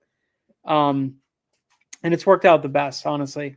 Now, thing I like about it, I said this before when you walked away, it was I have now over 500,000 categorized properties across the entire US, right? I know every single property, if it has a house on it, if it's somebody's backyard, if it's landlocked, if it's got power lines through it, whatever the case may be. So it allows me to be flexible in my marketing and go back in and say, hey, pull all the landlocked properties and let's mail them a letter saying, hey, we noticed your property. We noticed it might be landlocked. If it's not, we're interested in buying it. Call us. Because guess what? Nobody else is marketing to them, right? Because everybody's scrubbing them out now. So we did 2 campaigns like that. We ended up getting a bunch of properties that came in from them. And we actually have 2 that we're almost under contract for, and they actually do have easements. So they were scrubbed out. Everybody kind of went past them. And those 2 properties alone, if we do end up moving forward with them, we're talking anywhere between almost like a $400,000 profit between 2 properties. So that campaign of landlocked properties was cost probably $2,200 total. So it's totally worth it. You know, we did over 40 acres or whatever the case may be, landlocked, blah, blah, blah, and then mailed that out as a neutral letter. Wow. It's so funny because again, I won't name any names. So there's so many people that I know that are like, oh, the flipping model's dead. I can't make it work. It's not working for me. And then you hear stories like that. There was just a LIA member recently sent out very targeted campaign. He's great at data, great at mailing, very niche down, targeted to specific subdivisions, 60 mailers, whatever, $35 in marketing spend, 2 contracts, 50, 60 grand in profit on them. It's like, no, this business works so well. You just got to take the thinking to another level. Yeah. Spend a little more time with your data and watch what happens. Yeah.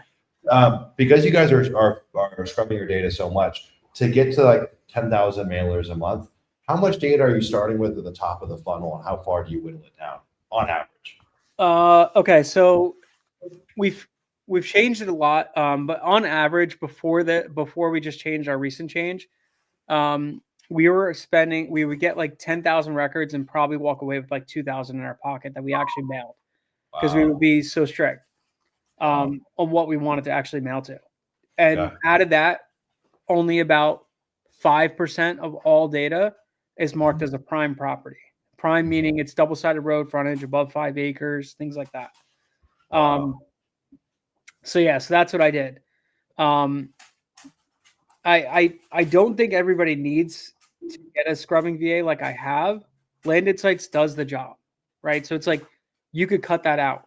I'm just an idiot, and I just need to I need to own this because I have future plans with that data is my thought, right? I'm just thinking ahead, right? How can I remarket later on to these properties? That's kind of like where I'm at. I don't recommend anybody else doing what I'm doing because it's like an added cost, right? And if you wanted to have the happy medium, this is what I would recommend. Get a scrubbing VA, but you probably would only need them 15, 20 hours a week. Have them start with an AI scrub and land insights, then have them do one manual overview in the manual scrubbing and go click through, and they can tag and label deals. Okay, this is a subdivide deal. This is an entitlement deal. This is landlocked. So you can segment your lists, and that's the happy medium. You know what I mean? Like you can do that, and that might run you $150 a week for the scrubber, $100 a week for the scrubber. If they're going through a spreadsheet and individually searching the APNs, 40 plus hours a week, you know what I mean? It's going to be a hell of a lot. So there's a happy medium. And look, there's a lot of people out there that don't even have a scrubbing VA, that just use the AI scrubs and are crushing it. This is the next level of that. You know what I mean? Yeah. Like I could tell you right now, so my cost per record, okay, cost per clean record right now is 48 cents. That's including my data polling, right? So pulling my data, which I still have Land Vision. So how much we pull, I take that average, figure out whatever that costs and everything like that. I do that. My actual employees to scrub it, all the tools, everything like that, and pricing and everything like that. So it cost me 48 cents per record to price plus mail. Okay. Wow. So you're at $1 per record, honestly. $1 per record, but that's fully priced, categorized, scrubbed, everything out the door. Okay, so you guys are more realistically spending $7 to $10 a month on marketing on average. If we're including all data, and that's also including that would actually cover because that includes all my overhead. So it's $7 to $10 a month, with overhead, everything, soup to nuts. Okay. So with the team that you have doing high quality deals, lower volume, what are you spending your time on? My time is basically like I'll go in and I'll review kind of what people are doing. Like, are they picking the right markets? I just like kind of touch point on them. There's a lot of markets where they're confused on, so they'll send me like notes and say, "Hey, can you check this out?" I double check like properties, make sure they're good. A lot of my stuff is lender relationships and stuff like that, and trying to always be on top of finding new capital. Okay. So that's like my biggest thing. Like right now we have a capital restraint. I need to raise over the next 120 days, pretty much. I probably need to raise about like 2.5 to 3.5 million. Mm-hmm. So between like existing lenders and new lenders that I'm going to bring in, to syndicate some of these subdivides, stuff like that. So that's my newest constraint, which is a good thing to have, right? Because when we get that money raised, then we're going to make money on the back end. But yeah, so that's pretty much what I focus on is that stuff. And now I'm going back in and I just am kind of just tweaking some things inside the team, changing like, well, I've already made the tweaks now. It's just like making sure the tweaks worked. So going back and checking our KPIs and making sure all that stuff looks pretty good. So yeah, that's pretty much where we're at. And, you know, the days of me sending like 20,000, 30,000 pieces of mail a month, like I don't see them coming back, because why would I run such a business that takes a lot of manpower, a lot of time, a lot of these people to do, when I could still make 6 figures a month just on a simpler business, right? Which allows me to keep my crazy mind going and implement other things. Yeah. Okay. I got now I just saw my Gartner pull up. I gotta let my Gartner. But talk to me and the people. What are you guys building this year? What's the goal? Was there a North Star or a goal you're trying to achieve? And I'll be right back. Yeah. So my ultimate overarching goal is I want to build a very simple, repeatable business that's focused on good properties that we know people are going to buy, right? And not just properties that people are buying this month or this year or whatever the case may be. that they're always going to be buying, right? So how can I always look for these properties and these markets where there's always demand, right? And then start becoming the owner of that data in those areas. So really focused on finding those like perfect markets, those things that I'm going to be in for like the next 5-10 years, and just constantly selling land, be a presence in those markets. So that's really what I'm focusing on now. And then building more subdivide stuff, right? So we have 2 subdivides that are just straight 10-acre exemption subdivides, which are great. And then I have another one that looks to me like it's a really great entitlement play or something like that, or like a major subdivide play. Okay. So that one we just got under contract. We've been chasing that deal for about 9.5 months. Finally got it under contract. It's going to have to go through probate because unfortunately, while we were chasing it, the owner passed away, and the husband took over and whatever. But that one we're under contract for $800,000 for it, and that one should, if it's going to be a minor and we get the builder that we want and the types of houses they're going to build, we should be able to sell that for about 3.5. So Wow. pretty crazy deal. We are going to have costs in it, obviously, you know that. But yeah, about 3.5 we could probably exit to a builder for. Wow. But it's going to be about 18 months, who knows, or longer till that actually happens, right? Our other subdivide is a 300 acres in Texas. Simple exempt subdivide. We're under contract for 1.2 million for that, 1.15 million for that. And we're actually working with John Jasniak on that one, which is pretty cool to work with him. Yeah. And that one we're going to chop up into 27 lots. We just had drone pictures done the other day, which, funny story, our drone guy almost blew the freaking deal up for us. What happened? So close. So the seller just asked. He's like, "Hey, look, I don't care what you do. Just keep it quiet. I don't want my neighbors to know I'm selling." Hey, cool. Yeah, no problem. I'm not going to tell anybody. We've been keeping it quiet. Haven't told anybody about the deal at all. It's been very simple. Talked to the seller while I was on vacation. I just got back from vacation yesterday, and talked to the seller on Wednesday. Just quick text back and forth. Just, hey, everything's moving along, this and that, whatever. And he goes, not for nothing, but I'm thinking about we might have to change things or cancel or something like that. What happened? He goes, well, your drone guy goes out there and starts running his mouth to neighbors, telling them that a developer's coming in and chopping this whole thing up and selling it. Oh, God. I said, you got to be kidding me. He goes, yeah, so when you have your surveyor go out there, make sure he doesn't say anything, please.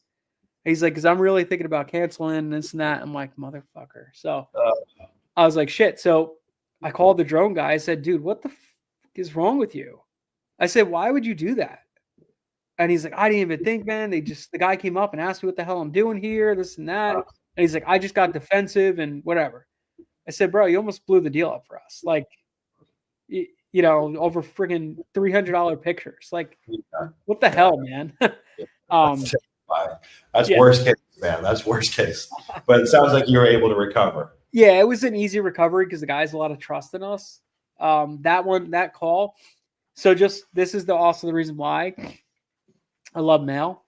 We sent out that letter September of last year, and we contracted this property middle of March this year, right? Wow. So September that went out, and it was a seller financed blind offer that we sent out. He took it, put it on his fridge, and he said, I'm going to revisit that later. Mm. He revisited it, called us. We were actually going to do seller finance. He ended up going back and forth. His attorney looked at it. He loved the seller finance. Once his attorney looked at it, as always, they ended up, he wanted to change it. And kind of like, he's like, I don't want to do seller finance anymore. He's like, I want to do cash. I said, okay, look, we could do cash, same price, whatever. He goes, let me think about it. Comes back overnight, and he starts sending us all our comps and everything like that. This guy is an accountant. He used to do all the mortgage loans for Fannie Mae, Freddie Mac. So he knows like mortgages in and out.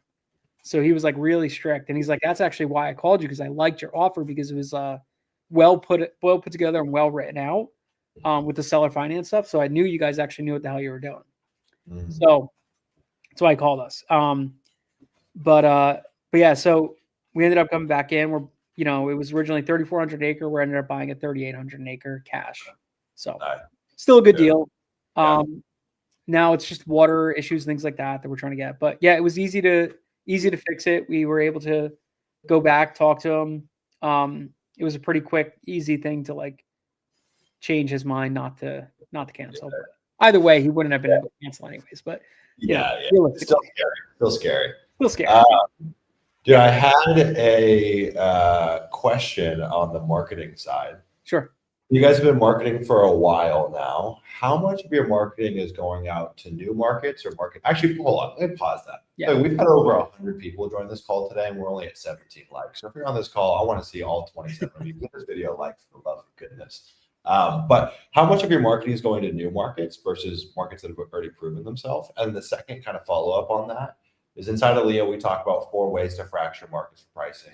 You got countywide acres ranges if it's the right market, zip codes, subdivisions, polygons. How are you guys typically fracturing these markets to find those pockets of tight pricing?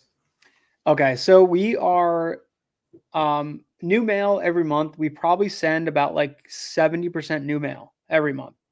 And the rest of that stuff is like renewing markets or like retouching a market, maybe a select acreage band. Yep. Or price point, or maybe a select type of property, or whatever the case may be. So it's usually about like 30% old stuff. And then the way we're doing our marketing now, it's a lot of quadrants and stuff like that. So we basically look at the market, like look at a whole county or look at a whole zip code and say, how do we break this up? Why does this section sell for more versus this section versus this section? And we'll break up stuff into like 3 quadrants, right? So I talked about a deal that I did in New York, right? It was all around the one lake, Seneca Lake, New York. I broke down the market. I said anything that's on the waterfront was one price. Everything on the next ring right outside of that, within 50 feet of the waterfront, was the next price, right? Basically picked out like 600 records or something like that. I think it was give or take like maybe 563. I forget exactly the numbers. Priced out the 2 things, 2 separate ways. Ended up sending that. We got 3 calls, 2 contracts, 1 deal that actually went full cycle, and we made 60 grand off of like $200 or something like that. It was crazy. So things like that we like doing, where we say like, okay, how can we be like strict on our pricing on like finding like a lake, like that, whatever. But honestly, it's mostly just like we take a zip code, cut it up in quadrants, boom, price it based on that quadrant, because like north of the highway sells for this, but south of the highway sells for this. Okay. So that's why it costs us a lot more to price and select, because we're doing that instead of just going broadband on our pricing. You know what I mean? So mainly polygons overlaid on counties or zip codes. Exactly. Yep. If you guys have so much data, why not add other marketing channels? Simplicity. I like a simple business. Actually, you know what? All right. So I will say I did add another marketing channel. What I just started doing is I see a lot of guys inside LIA, or inside like generally like in the other side of LIA, the general chat, that are looking to get started. They're hungry, but they don't have $1 to spend, right? Or maybe they just haven't found success yet, or whatever the case may be. So I have tons of skip trace data. So what I just started doing is basically you could cold call for me, hop on a list. We'll send you a list of 500 properties. You go ahead, you cold call them. I have everything separated out, and then you get 15% of a deal. If you end up getting, all you have to do is just bring us the lead. That's it. And you get 15% of the deal. You don't even have to contract it. We'll do that. Nice. So I have a bunch of guys that are in the backside of LIA, and it's just kind of opened up, and I'm hoping that we get some of these people that are, can't take the plunge for 90 day, or maybe they are doing the plunge for 90 day, but they're also doing this on the side, add a little supplemental. So that just kind of started. I do keep considering doing texting or cold calling, but dude, the brain rot you get with texting and cold calling and all this stuff, I don't want it. That's really what it comes down to, man, is I don't want the brain rot. Well, if you saw our KPIs for texting, you might consider otherwise. but yeah, no, that's fair. I mean, look at there's optimal, what's optimal, and then there's also what's optimal for you. You know what I mean? So Right. in a vacuum, yeah, you should probably be cold calling and texting, all that stuff. But you also got to do what works for you at the given moment. Yeah. I'm a simple kind of person when it comes to that stuff. Like, I just like the simplicity of mail. How could I send out X and get Y back? That's really it. Like, it's very easy to me. And that's why I like it. Like, I know texting, like, you could make more deals happen. But same thing. It was the same thing I did with houses. I love mail. It was just easy and repeatable. Yeah. I used to cold call and text and that. I had 36 VAs working for me doing cold calling back in the day for houses. It was terrible. I had such brain rot that I'm like, man, I'm done. Well, yeah, mail is nice. You know, it's like every piece of mail, like with that subdivide lead, is kind of like a little employee. You know, Great. They lean on that seller. They do. People really do hold on to these things, and there's so much trust in mail. So, I mean, if you can mail well, nothing compares to mail. Not saying it has the highest ROAS. I think texting probably does, but I think mail allows you to get deals that you just would never get through texting. Yeah. You're not getting $1 million subdivided through texting, or you got to send a lot of text to get exposed to that. Mail can do that, and you could do that off of a small amount of letters. You know what I mean? People just trust mail more than they trust a text or an email or a phone call. Yeah. Let me look in the chat here to make sure I didn't miss anything. Yeah. God. What's up? What were you gonna say, Dennis? I was gonna say, to me, like, I know I could build a bigger business that makes a ton of money every month on like the land flipping model. But my whole thing, I'd like to do less deals, less acquisitions, and more dispositions, right? So how can I do that? And that's subdivides, obviously, but also, like, how can I just buy the right deals, right? And be really strict on buying those deals because I know they're properties that somebody's going to want to build on or whatever the case may be, instead of just buying any deal, right? And texting, you kind of get to that point where you're like, I'm just going to buy it because it's at a discount. But, like, does somebody actually want it? Like, yeah, obviously with market selection, you're picking the right markets. They should, in theory, want it. But what I see a lot of people doing too is they just market because it's like, hey, this thing is cheap. It's half off. But, like, is there any demand for it in that market? No. If there's not, then why would you even market to that, right? They just buy it because it's cheap. It doesn't make sense to me. Yeah, and that kind of leads into Aaron's question, which is Aaron needs to win YouTube chat MVP, man. This guy's always engaged and always asking the best questions. He says, share some secret sauce on market selection for low-key markets and land insights. You got anything for him? Okay, so what I like to do with land insights is I go in there and I look for good I look for markets that have good STRs, but I look for stuff that's actually a little bit unique where I don't see a lot of for sales. So let's say I see something that I see a lot of properties have sold in the last year or whatever the case may be. And then I look, okay, maybe there's only 2 or 3 or 5 properties on the market, right? But maybe like 20, 30, 40 have sold in the last year. So the sell-through rate's like off the charts, right? Because a lot of volume has sold, right? Then I take it one step further and I start looking at the actual market and the type of land that's selling there. And I go, okay, how fast is that stuff going pending, right? So then I'm like, okay, overall, if everything is like kind of going pending within 30 days, that's a market I want to be in, right? Because that means the demand is there, but the supply is not, right? Now, one thing that you're going to have a struggle with is because of that, because the demand's there might not be a lot of people selling, right? That's one thing to think about too, because like a lot of those people might not want to sell their property. So your actual KPIs are going to go down, right? With your response rate, things like that, they're going to go down. But your contract rate, when you actually get somebody coming in, is going to go up, right? It's just kind of like a little weird conundrum that kind of happens in these types of markets. So I don't suggest it for like if you're just getting started or anything like that, because you're going to be like, if every dollar counts for you, you could go into markets and completely flop. right? Stick to the Sumner's model, like that freaking works.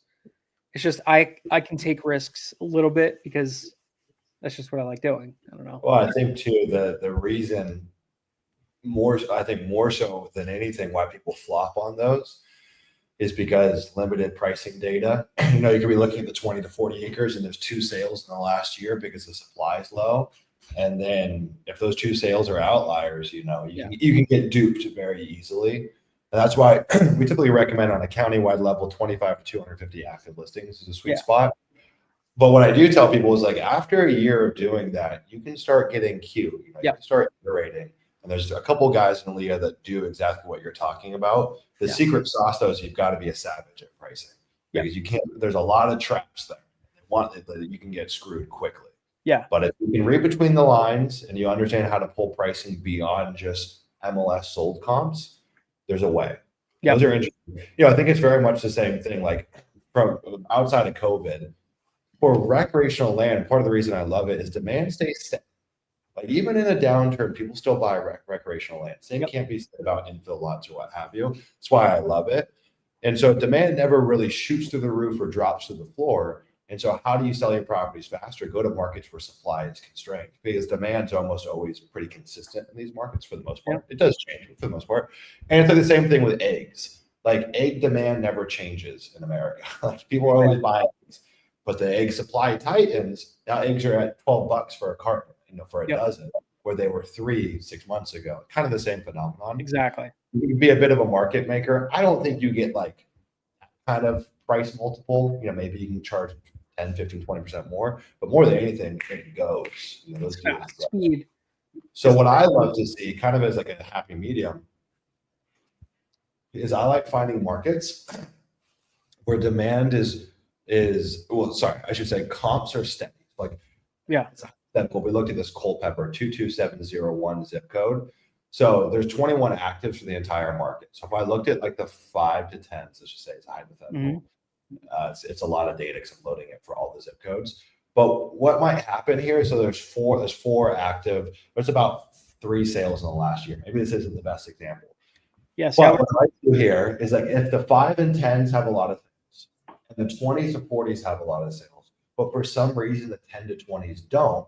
Because there's limited supply, I know people are buying land there because a recreational buyer doesn't care if it's 7 acres or 14 acres. They're thinking about the price point. Yeah. And so there's a gap that needs to be filled. There's not enough supply for the 10s to 20s, so you bring that to market and it goes. So I like it where it's known for some areas and there's a gap in supply currently. Those tend to do very well for us. Yeah. I love to look at like, okay, let's say there was 20 that sold in the last year. And then in the past, like 3 months, only like 2, right? You're right. It's not that demand has dropped off. It's that the supply dropped off. So the demand can't be filled. Yeah. So then you look at the for sales and it's only like 1 or maybe 2 or something like that. So that's when I go, okay, how can I fill this? So that's when I'm like, I'll go in there and I'll look at how fast those properties that did sell in the past year and a half, 2 years, whatever, how fast do they take to go pending? And from list date or price change, that's the big thing too. It's not just list date. It's when they priced it the right way. How fast did it go pending? Yeah. And if they priced it the right way and then less than 30 days later it goes pending, I like that market. Yeah. You know, okay. That's what I look at. And then I'm like, okay, then I know there is tons of demand for this market. It's just the supply is so limited. How can I bring supply to the market? Right. Now you're going to get some, like I said, that are going to flop because people know there's demand in the market, so they're just not going to sell, right? To you at a discount. They're going to wait to get it on the market and list it with a realtor and all that stuff. So we might not get as many calls, so our KPIs will actually trend down, which is fine if we know that and we expect that. So interesting. That's kind of like my market, like ninja little tactic. But like I said, I don't suggest it to everybody. I think it's stick to Sumner's model. It works. It's proven time and time again. You know? Just do something that's proven that's going to give you money, and then you can iterate off that. The worst thing you can do is try to get too wild from the start of it. And Michael has a question, which I think, Michael, my answer is going to be similar to what we just said. He says, hey, I'm doing dual offers, 40% cash, 7% owner financing on the same letter. I don't have enough data to say if that works or not, but dude, just do what's proven. You know what I mean? Like You have a test budget, iterate, get cute with it, Yeah. but not in the beginning. You need to get cash in the bank. You need a consistent business. Yeah. There's a mold and a model on LIA that's been proven. So just do that to start. Yeah. I don't know if that works. I've never done it, but my sense is probably not optimal, or they're just not known. You know what I mean? No, I feel like a seller finance is a different type of mailer. What I do is we also send acreage. Our offer price is based on the market price, like the market value, right? So I'm offering anything below like 50,000, I think it is. I offer 35% of market, and then it goes up to 65% of market as the property gets bigger, about 400K. That's where I stop it, and then after 400K, I offer ranges, right? Between like a 55 to 70% range. I'll send out above 400,000. That's pretty much what we do. Mm-hmm. But here's the thing. Touch one, blind offer. Catch the low hanging fruit. Buy it cheap while you can, right? Catch it. Market two, when you go to redo it, that's when I'll reiterate. I'll change it. I'll send a range. I'll send a seller finance. I'll send a neutral. I'll send whatever the case may be. Some kind of change in my mailer. Or maybe I had a ton of success with blinds first round that I'll send a second round of blinds or something like that. Right. And maybe I'll only do a specific acreage band because X, Y, and Z sold this past quarter that we saw that was like, okay, 5 to 10s, we're going crazy. Let's get 5 to 10s and just do that. But I don't like the dual offer. I've tried it. I didn't love it. I didn't like the response rate. What that basically set you up for was it's the equivalent to sending a neutral letter because all they do is they call in, they say, this guy's negotiable. Let me call him. Right. Yeah. Yes, it adds it to your CRM. There's a whole method of madness to that. But if you're a solopreneur, like you don't want that right now. Yeah. You know? Yeah.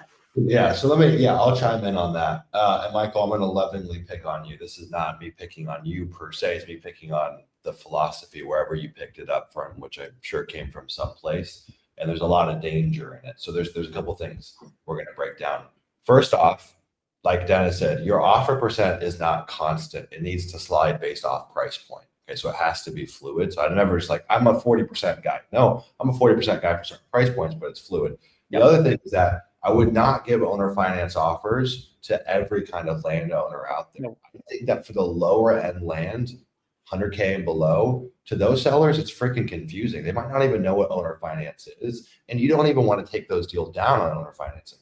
Owner finance for you is more advantageous on big deals where you can subdivide and force appreciation. But also, that's the kind of seller that understands owner financing, like Dennis's subdivide. To the average seller, their $20,000 property, they're confused and therefore they probably don't reach out. They're like, I don't even know what the hell this is. And if they do, it's very much like a range offer or a neutral where they just think you're negotiable. So you're creating too much confusion, especially for the lower price points. The other thing is, I see a lot of people say this. He says, I'm doing 10 acres and under. Why? Why? Bro, it doesn't matter. There's no like, pick a general land category. You got infill, rural, infill, and rural recreational. Pick a general category, but buyers don't care if it's a 10 acre, 12 acre, 14 acre. Market to what makes sense for that market. If you're in a rural recreational, rural market, whatever it may be, and then cut it off based off of price point. Don't cut it off based off of size. You know what I mean? I'll market to 3 acres to infinite acres because the markets I work in support that kind of data for the most part, but I do cut it off on price. I'm not offering $5 million ranches in Texas. That's just not my play. So think about it in terms of price point. Follow the LIA mid-market strategy for price point. Throw out your because it's what's happening is you're putting your own bias on things. Yeah. The market's going to whisper to you what's in demand, so market to that, and then cut it off based on the price point. Yeah, I say that lovingly, but there's just so much misinformation out there. It's a trap. It's a trap to avoid. Yep. Yeah, and I can tell you too. So I did that. I did a while ago, like a seller avatar like form, and I was trying to figure out what the average seller is, right, for everybody inside LIA to help them out. And it's kind of crazy, like when you think about what it is. So just to give you like some bullet points on it, average seller is a male, above 55 years old, that lives out of state and out of county. And this is like 80%, 80-20, right? 80% of the way, this is what it is for the most part. 80% they purchased the property. They've owned it longer than 10 years, 80%. The percentage they accepted was between 45 to 65% accepted. The total spread was between average, the majority, 70%, was between $20,000 and $40,000 spread. That's what we profited, or people profited. And then the parcel size was between 5, 10, and it was basically between 5 and 30 acres. So if you're trying to be sniper approach, just those things alone will set you about, right? By not offering to the 60 acres, not offering to the 80 acres and all that stuff, right? If you're just like, really, like, I have a very select marketing budget, like, just do that stuff because it works. That's what 80% of all the sales inside LIA, anybody that tracked that, even some of your deals, you put them on there too. That's what it is. So it's like, it's a no-brainer. You know, let me chime in on that. Yeah. So I recommend for everyone here, if you've got data from your own business, that is the most valuable resource you possibly have. There's so much wisdom you can glean from that data. I'm always doing what Dennis is talking about, which I call a meta-analysis, where we go through and look at all the profiles of the deals we do, the markets that work, the counties that work, the pricing strategies that work, the demographic of the sellers. I won't give away all the secret sauce here, but I'll give away some. And I'm working on something in Land Insights that automates this, which is pretty cool. But what I will say, the problem with that data, Dennis, is it is partially a self-fulfilling prophecy. Yeah. Because my personal data is, my funnel is wide open. There's a lot of people in LIA that are only marketing to out of county, only marketing out of state. So of course you start to see that. And my data, totally open. What I found, out of state, out of county, did not matter. Very interesting. Over 50% of our deals, they were in the same state. And I don't know what it was for in county, but that didn't seem to be a big deal. Out of zip seems like it could be important. So they're not super close to the property, but we still get deals there. Then you know what I'll have you guess. Do you know what the number one motivation factor was for all of our deals in 2024? Owned it for more than 10 years. Owned it for more than 5 years. There you go. That I found, bar none, is the best. If you're filtering your data, the best motivation filter. Now, for sure, if you're on a shoestring budget, okay, out of county, out of state, it'll probably help you. Yeah. But I don't think it matters as much as people have made it out to. Well, in county is 20% of all sales between everybody. That's thing. So there are still sales that happen that, like, somebody lives in the county and they sell their property, 20%. But 80%, they either lived out of the county or out of the state. Yeah. So they could still live in the state, whatever. But yeah. But it is interesting. Yeah, I think for the size thing, it's partially, again, self-fulfilling prophecy, because people are marketing to price points less so, and therefore the stuff that's more in the mid-market is going to be on the lower size. But yeah, I mean, like, you go to Apache County, market to 40 acres that are 30 grand, you're going to get the same yield. So I think price is the ultimate deciding factor from the yield of your marketing, less so size. And most markets we work in that are good markets, 100 acres, 500 grand. So those are really hard deals to get through your marketing. But yeah, I think a lot of people dupe themselves with it. But yeah, on top of it, the vast majority were men. I don't know what the stat was, vast majority. But I even took it to another level, and I won't review all this. I'm still figuring out the correlations, but things like credit score, college education, do they have a mortgage on it? Like, really getting deep into it.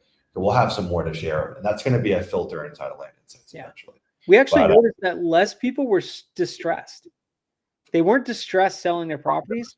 They were just looking to sell. It's not because they needed the money or anything like that. So, like, people think like, oh, water shut off, things like that with houses. I thought the same thing.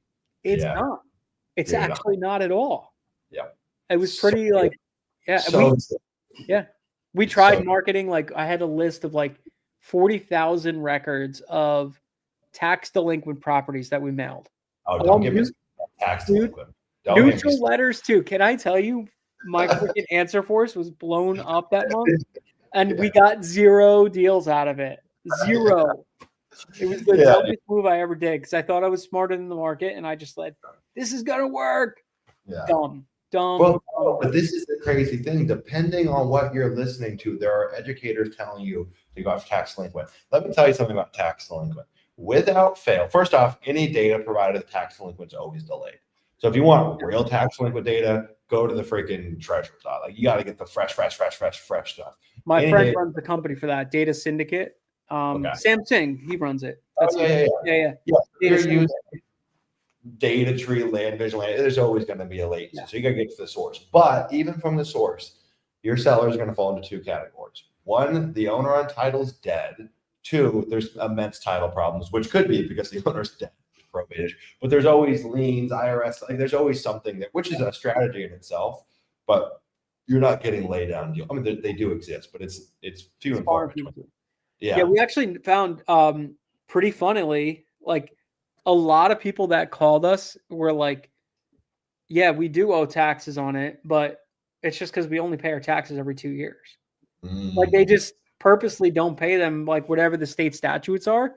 They just wait and they'll pay them 2-3 years down the road. And like, that's it. I'm like, oh shit. So all this data, like they're 3 years delinquent, but like the state doesn't do anything for 4 years. So that's why they're like, yeah, I don't care. I'll just wait. Like I'll pay my $1,200 bill instead of my $300 bill every year. You know? Yeah. So we were like, that was a $20,000 mistake. You know, like, and that's the big shift. I know Michael comes from houses. A lot of people come from houses. Yeah, distress is not what we're looking for. No, that is a strategy for sure. You can play that game. It's a different game. But really, people like, you know, I always use this example. Is someone that's having a garage sale distressed? No, they're moving. Like, I mean, you could call that distress, but I don't really think that's distress. It's not like I need the money from this garage sale. That does happen, but it's very rare. When I moved to Bali, I had to sell 3 cars. I wasn't distressed. I just had a problem that I needed to solve quickly because I was moving. It wasn't like I had to get the money. And so I took a 30% loss on all those cars out of convenience. And that's the secret. It's convenience. That's what you're looking for. Because land is hard to sell. Usually there's not the same kind of intrinsic connection to the land as you would have a house. Someone lived in that house at one point. There's a big connection. To get rid of it, they need something really big going on in life. So that's a big mindset shift. Michael says, what CRM are you using? Pebble still. We like it because it's a data collection source. That's really why I like it. I could go in there and I could say, okay, because I categorize everything, I could say pull all the 12s, take everything, and then boom, bump them out. Like all the 12s that are 40 acres plus, pull them out, and then I take that CSV and mail it. It's got all my pricing and everything like that. Pebble's good. For people that don't know, I mean, no CRM is perfect. They all have pros and cons. Don't be one of those people that get hung up on CRMs. It really does not matter that much. No. But the Pebble is cool because, like Dennis is saying, it's both a database and CRM all merged together. What's your tool stack? What tools do you guys use in the business? I know you use Answer Force. What else? Land Insights. We use Land Insights for our market selection. We use Land ID to do our scrubbing because we go line by line. Everything's done on Google. Google platforms, Google Sheets, things like that. Pebble is our main, CRM and everything like that. We call through Pebble as well too. We were originally using Open Phone and things like that, but Pebble fixed their phone, their dialer, and it's great. RPM for our mail. We are testing some other things. I'm going to come back with that info later. If it's actually worth it. From my consensus so far, I don't think it is, which is good. It's another $10,000 mistake that I'll give to you guys for free. That's pretty much it. We have Land Vision for data, just because we started that for data. That's fucked up, man. Because we I know it is, right? But the reason why is because I just paid for Land Vision, and then Land Insights came out with you guys released the unlimited data. Yeah. But my thing is like I pull so much freaking data every month. Like I'm pulling anywhere between $40,000 and $50,000, 40 to 50,000 records a month. So I needed that when before you had the unlimited plan, that was kind of thing. But now I don't think we're going to go forward with it. Give you a big discount. You got to get with it. I will. I know that's actually this Land Vision expires. That's pretty much what we're going to be switching to. So don't worry about that. So that's one less tool that we'll need, which is great. you know? Yeah. Um, And yeah. for your answering service? Answer Force. I like Answer Force because it has whatchamacallit, all Call. recording and everything like that. So I've been using them. Pamela's awesome. She's like the main rep and stuff like that. So she's freaking great. I just like to be able to hear the calls because the reason why I do that, even the ones that say take me off your list, when you use Pat Live, you don't hear what they're saying on the other end. Okay. We've gotten deals from take me off your list calls because our price is wrong. And we call them up and we ask them sometimes, like if they're like blatantly like, I will sue you, whatever, don't call me, whatever. But if it's like take me off your list because X, Y, and Z, you price too low, whatever. I hop on and I just basically my acquisitions guy will hop on and just say, hey, sorry about the pricing, this and that. Is there anything that might entice you to sell your property or whatever the case may be? And sometimes they're like, no, or sometimes they're like, yeah, possibly, but I need X, Y, and Z. Okay, great. Then we add them into our CRM, we follow up with them. And that's it. Okay. Yeah. Great, man. That's why I like it. Yeah. Yeah. Well, we can wrap up here. I know it's like 10 p.m. for you. I appreciate it. Oh, actually, no. We got one thing. Let's talk about what you guys have been doing with gift boxes to sellers. Yes. I want to just give people background. So this was kind of like a cool repurposing or iteration, I suppose. Dennis's wife runs a business called Tootie Cookies. They make amazing cookies. And we work together for LIA. So anytime someone joins LIA, there's like a little gift box that we create with cookies, etc. And then you guys started using that to follow up with sellers, and a lot of people started doing the same. And you got some pretty interesting KPIs from it and just results in general. So can you walk people through that? Yeah, I don't actually have the KPIs pulled up right now, but I will tell you, so we basically did is we used cookies to retarget sellers that maybe fell off, maybe they were on the edge of actually closing, whatever the case may be, and we would send them a box of cookies, right?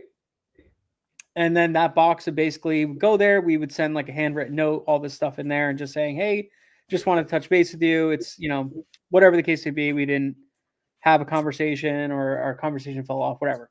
And it's crazy. We started seeing this crazy response of people calling us when we sent them, right? So we send this box of cookies, and I'll show you some like some custom boxes that we create for different people. You can see SEO, things like that. I actually have my own box for cash for land here.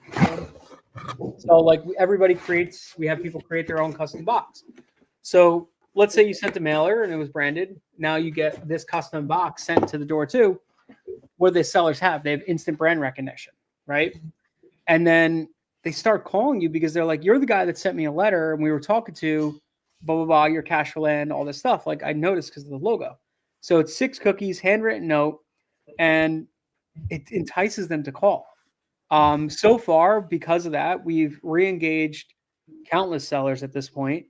We've locked up 2 subdivides from that, right? And those 2 subdivides alone will make about 2.5 million on. So freaking $60 box of cookies will make us $1 million+ on one deal. We've had, all the stuff like I've seen success, and then we've seen other people inside LIA and that are crushing it with that too. We've had like Kirsten, she put a post up. She had a seller who ghosted that was a double close that she was going to make like 15 grand on, but the seller decided didn't want to sign like last second, right? Closing table, they were like, the buyer was ready to go, everything like that. They didn't want to sell. So she sent him a box of cookies, and lo and behold, he called. And then they were able to coerce him back on the phone and talk him through everything, got him to sign, made their 15 grand, and that was it, over a $60 box of cookies. So it's something simple. It just adds a human touch to this whole sales process and everything like that. When you get something that's like a hand-baked cookie, it's not just like a generic like David's cookie or whatever like that. And it's a recipe that my wife's been perfecting for 20 years. So it's cool. And, I know you're just starting to implement it now. We're actually just finalizing your boxes and stuff like that. My team actually just sent me a lead today. I'll read it to the group. for cookies. So it's a double close, get under contract at 40, sell at 80. Seller's going through a lot. Father passed away in December. Great grandson has a brain tumor. Geez, property's been put on the back burner. And so that's going to be the first one that we're sending it to. So yeah, so branded box about $60 with the cookies and the branded box. Yeah. The branded box is 85. If you just want to send a straight up box, it's about 60 for a one-off. If you're sending multiples, we'll give you a discount at 55. And then if you want to start including like other things like t-shirts, things like that, all that, whatever, then, you know, it goes up from there. I dropped the link, 2dcookies.com. Okay. You can see if you go to the corporate gifting section, you'll see the different tiers. The top tier is $85. That's fully customized and everything like that. And it takes a lot for us to customize those boxes, you know, get everything going. It's just great.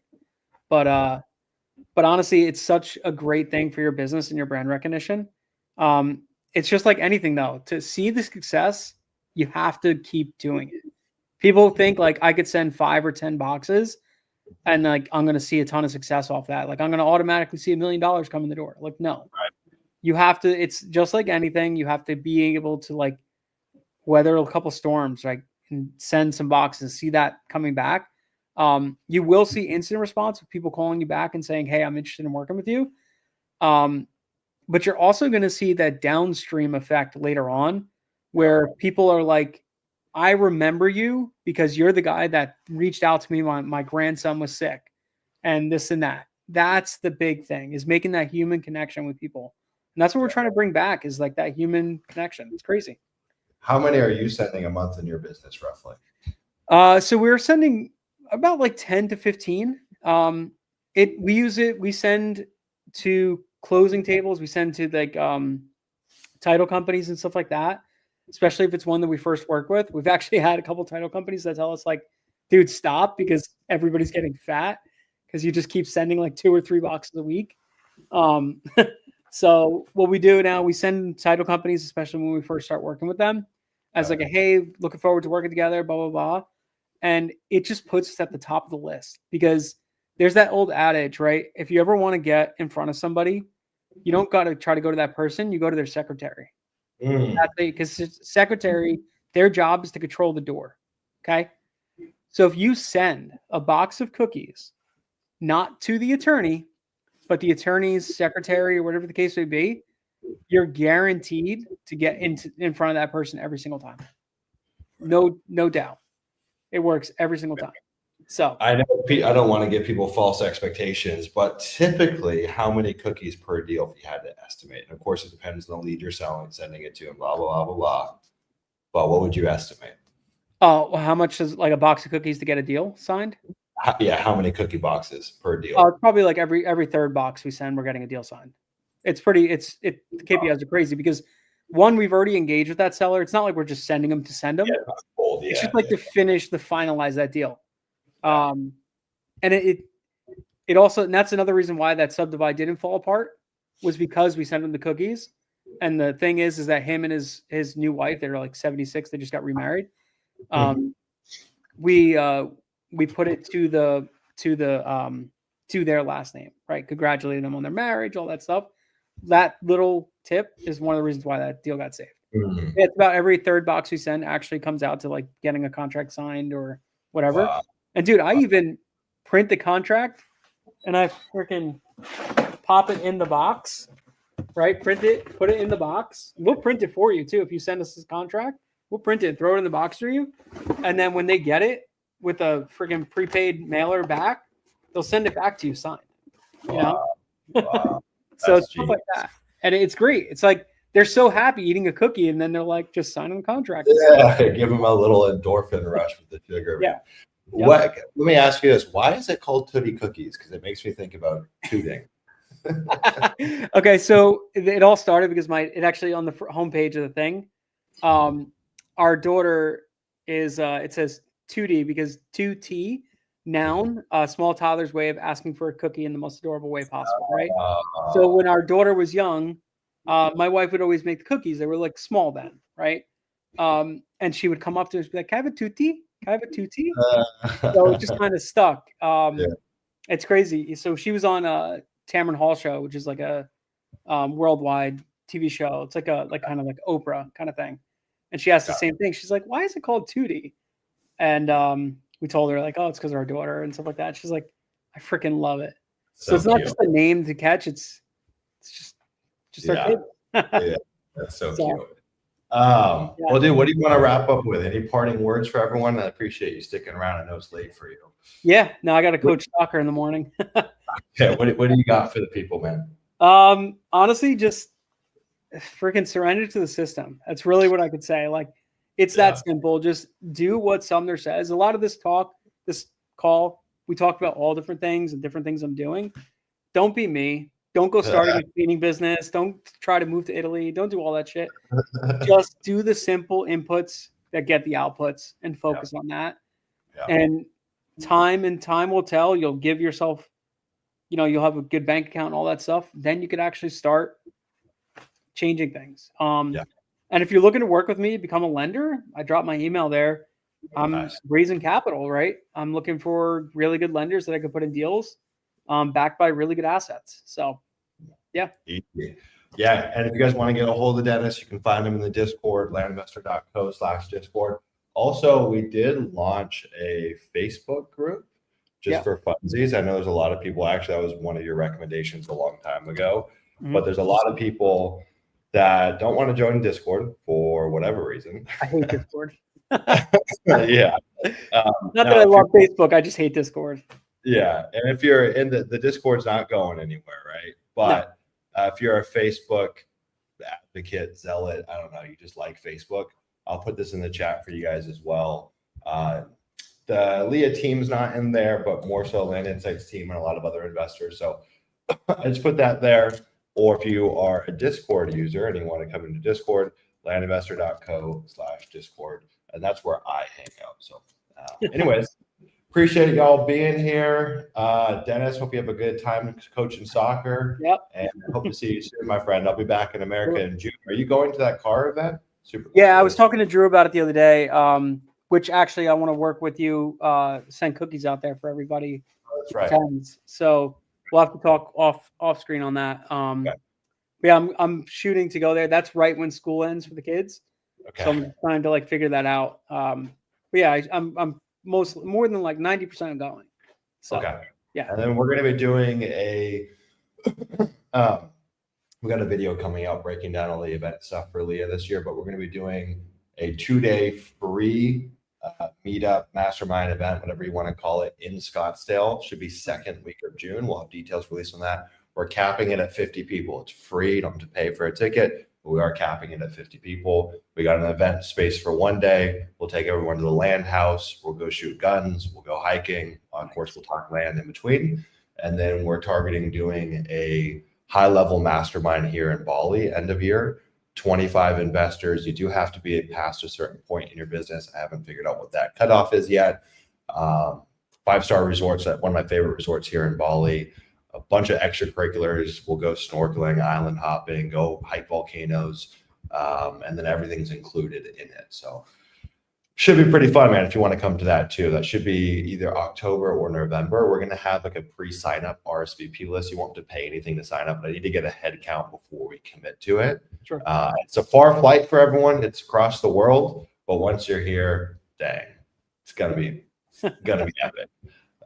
So anyways, guys, we'll wrap up here. Thank you, Dennis. Appreciate everyone sticking around. Appreciate it. This video a like. Come on now, give it a like for my mother. All right. Bye, guys. Appreciate you guys. Later.